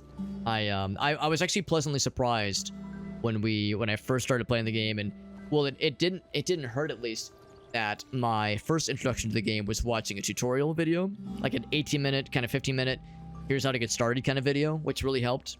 And then I played the in-game tutorial. Those two things together really helped sell me on, not even sell me, but helped inform me on some of the systems in the game. So I felt like by the time I started my first ever real run, I had a decent handling on how to control the game, which is huge, because being able to control things and guide your character around, that's such a big focus. That's such a big part of, like, how do you get anywhere with the game if you can't control it at least somewhat confidently? And that helped me a lot, for sure. Go and store those. I think that's all I want to store for now. In fact, let's go ahead and take a look at Argive's shop as well as the Dromad. They might have some good stuff for us, since it's been a while since we've been here. Let's trade. Nothing new. He's got nuclear cells still. Oh, by the way, I need to switch back to my other helmet. It makes me more agreeable. Makes them like me more. It is, and the mechanical wings as well. Boop. No worm skull. It gives us that ego boost. Love it. Does he have anything cool? There's some artifacts, which is nice. Bunch of stuff I sold him earlier, including a bajillion rank fangs. Bunch of other shit I sold him. Yeah, nothing really else. There's the cider I gave him. So, like, yeah, watching a beginning guide, yeah, it's really helpful. It's really helpful, especially when it's a guide that's meant for new players, and it doesn't explain everything, right? It's like it gives you like a decent summary. Here's a couple of things. Here's some things that are good to know. Here's some things that maybe the game doesn't do the best job of telling you about. And then kind of sets you on your own. It's like, all right, you know, we've given you enough to get started, but we're not like holding your hand the whole time. I think that's really helpful. So, like, it gives you enough to be dangerous, but you're still encouraged to go off on your own and get a little weird with it. It's really nice. It's a good balance to maintain, I think. Good balance. Another odd trinket, some weird artifacts here. Congealed salve. I kind of want to get the congealed salve. Use that for cooking. I'm kind of curious.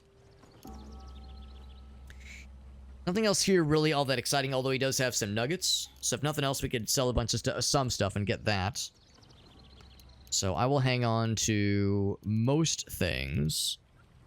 But I will sell that guy for one thing. And then we have some daggers, which are pretty valuable. For being as light as they are, they're quite valuable. Here's a billion rank things. You know, I'm kind of disappointed the rank things. Oh, never mind. They are crazy valuable. Never mind. I was about to say, damn, all this for only 16? No, it's 1680 per pair of fangs. So it's extraordinary. I might want to hang on to that longsword. Or maybe I'll stash it. For one thing, we have a lot more than I thought we would. Box of crayons. Yeah, we have more than I thought we would. So, even if I get all of this, that's pretty darn good.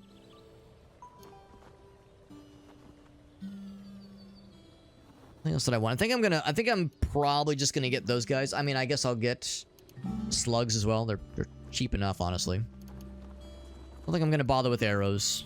With buying the arrows, at least. I mean, I could just go ahead and get the weird artifact, but I'm... Oh, it's 11 pounds. That's not what I thought it would be. 11 pounds. If it was 1 pound, I would have assumed it was a grenade. The odd trinket is probably a grenade. 11 pounds. All right, I'll bite. I'll bite. Oh, except it's... All right, because I'm hopping off on these guys. 235. 11 pounds for 235. Wonder what that could be. The one way to find out. Beyond hammered. Yeah. It's Saturday night. It's Saturday night, and that's a good time for it. I wouldn't be able to type. Yeah, that's what I've heard from some folks, where it's like there's limitations on motor skills beyond a certain point. Motorboating skills. That longsword. I don't know. Maybe I should just go and sell it.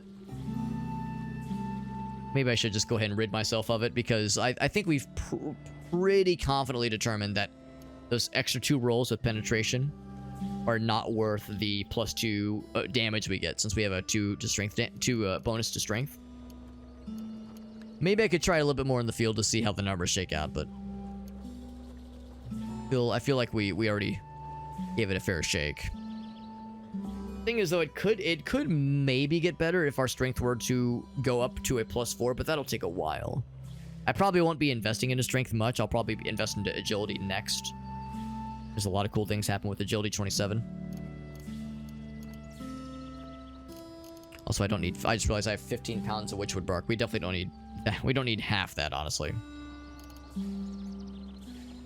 So I'll hang on to that for now. Yeah, I think we'll just make this transaction happen. I could even go with that. Well, no, we might as well. It's cheap enough. That's just a few drams of water for all the lead slugs. I've been going through those lead slugs pretty well. Not crazy well, but well enough. Well, I say that, I still can. So this will bring me up to 1700. 11 drams, make it so. All right. Now, I'm sitting down on like a little floor cushion, which is one thing, but if I sit down on a metal folding chair, I'll feel even more cool. Little folding chair, sit down. Let's really contemplate this 11-pound cool thing. What's it gonna be? Flaming 2-handed carbide battle axe. That's pretty sick. Our guy's not into 2-handed fighting, 2-handed weaponings. That is pretty cool. That is pretty cool. We have the option to disassemble it, but I can't imagine it would disassemble to anything interesting. In fact, it doesn't even say what it would be, which I guess means it would just be like a metal piece or something. Cut is a moist game, correct. Correct and correct. Yeah, it's a great weapon, but yeah, not when you're multi-weapon fighting. Exactly. That is cool, though. It is cool. I'm kind of curious, how much is it worth? I imagine it's worth a decent bit to sell if I want to sell it back to him or trade with somebody else. Decently valuable. We'll stash it for now. Oh, I can't forget my emotional comfort chair. My emotional support chair. My folding chair that has gotten me through untold numbers of sad and desperate times. Let's pop a couple things into here. Both of these guys. Shazam. Well, no, I said I was gonna experiment more with that guy. Let's store a bunch of the honey. We have a decent bit of water. Decent bit. I don't have need for even half of these things. So let's put 10 of them in. Let's keep 5 of them on me. Get 4 bandages. We'll hang on to... actually, well, I think this one is weightless anyway. Yeah, 0 pounds. I guess I'll store both of them. Because, yeah, we need more credits before we can level up to even install this. So we'll store them both for now. Fix-it spray. I might store that too because we have the ability to repair. Well, no, we might as well hang on to them. They're light enough. We have the ability to repair things, but sometimes there'll be a thing that's broken that we don't have the bits for, or we have few bits for, that kind of thing.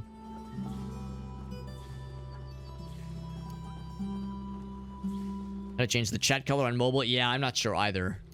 There probably is a text command for it, like a /me. Well, no, that wouldn't be it. You'd have to go to your... I guess you have to go into your account settings. Probably. But yeah, I'm not sure. On mobile, though, it might be a bit easier said than done. I'm not sure if it's worth. There's that neutron flux, by the way. God, look at that value. My God. That neutron flux. Good Lord, I could just die. File the neutron flux. It's such a wild thing to find, man. Wild, wild shit. Decent bit of water, though. Pop those into there. We have quite a bit of capacity now. Yeah, I'm embarrassed that I forgot to store the extra honey that I had. I had 64 drams of honey. I was just lugging around like a dingus. Or 63 drams. It's ridiculous. Ridiculous. Now that we're in the sun... Now we're out in the open, yeah, I wonder if our weapon will start to recharge. In fact, it already has, because it was very low. Now it's regular low. There we go, baby. But you know what? Like I was saying, if nothing else, I should maybe consider experimenting more with this to see how the numbers shake out, because it was like a limited test earlier compared to the Flysa. Maybe it can run with the big dogs. We'll have to compare it apples to apples by using it against the same kinds of bad guys and see what the numbers look like on average. Bits are free weight. They are, which is nice. Yeah, we have a lot of them. Well, we have a lot of A through 1, and we could get more 1s if need be. And we have a handful of 2s and 3s, but yeah, we have a good number of the A through Ds. Which is nice. But anyway, though, guys and gals, it's getting late. You can probably tell my energy levels are dipping slightly. Let's go ahead and wrap it up here. Of course, we did not get to Golgotha tonight, nor am I in a huge rush to get to Golgotha necessarily. I can tell you what's likely to happen. What's going on there? Why is it all glowy? That's where we were earlier. The garrisons. Maybe because I left notes. Maybe that's why it's popping off. It's a little bit weird. But yeah, so Golgotha is our next like major destination quest-wise. Granted, we have other quest things we could do. We could skip all of that. I mean, not skip. We could delay. We could delay on that. And start heading towards the 6-day silt. Which is somewhere... I think it might be that one right there. Somewhere northwest. There's Kapur, which is not too far from where we are right now, I guess. It's not too bad. A historical site. There's the Shashan Hippodrome, which is, I guess, north of where we are right now. So we have some other, like, you know, small order things. There's a Prismaticus Dashir friend we would eventually maybe find. This place. The legendary shoemaker spot. There's the Golgotha one. Another historical site there. Lots of historical sites we could go towards if we wanted to.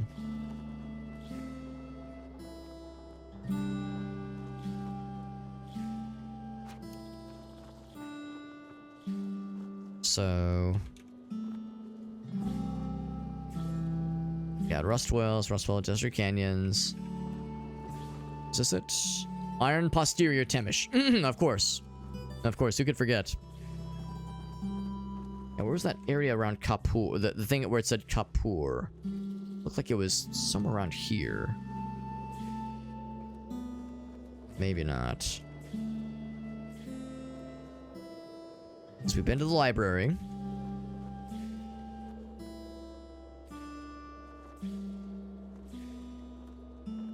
That's probably, I think that's it right there, right? The 6-day silt, yeah. Top left of the map, yeah. So maybe the idea is it kind of points you to where these things are, but it doesn't straight up tell you exactly where they are. Maybe it's like just kind of a general summary.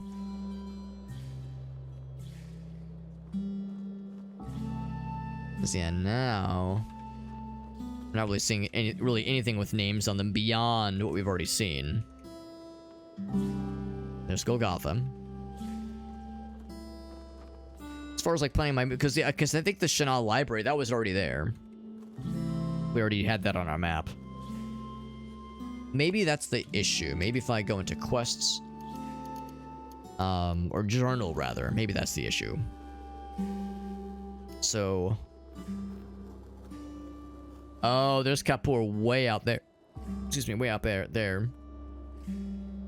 Shishan Hippodrome, that's pretty out there too. Okay, I think that's the issue. I think it was showing me the quests where I picked, the locations where I picked up the quests, not the locations where they're gonna send me. There's Subiuk. Okay, but yeah, a lot of these are really far out there. We've already done the Chanel library. Already done that. We've been to the shoemaker. Oh well, not that there's a quest associated with it, but we've been there. Okay. So that might just be it then. Maybe the key is yeah, so it's saying that's where we got the quest. We got the quest in the garrisons of Dulitum. This thing, so Aura of Subiuk. It's a historical site. So yeah, the same kind of thing. That's why it was pointing me to that part of the map. I think I understand. That's kind of cool. If you complete the More Than a Willing Spirit quest before you're level 12, it's too late for me because I'm level 13. And you get a certain bonus, and then probably a lesser bonus if you beat it before you get to level 18. Kind of nice. So, Ekabal.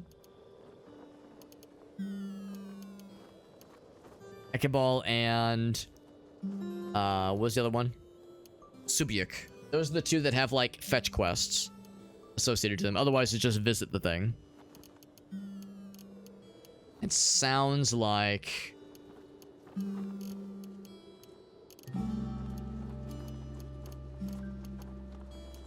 Yeah, this is Silos. Yeah, that's pretty far out there. As is that one. Yeah, those are both pretty far out, man. Yeah, there it is. There's the silos. Yeah, so these are scary. Because, I mean, the Golgotha, of course, is a place that is strange and scary and unknown. But it's not too far away. And I've heard that going through the jungles is scary. This is the deep jungle, obviously. Like, I have no idea what to expect out there. So... yeah, next time we play this, which will probably be next Saturday. Well, actually, no, I'm not streaming next Saturday, because that'll be my wife's birthday.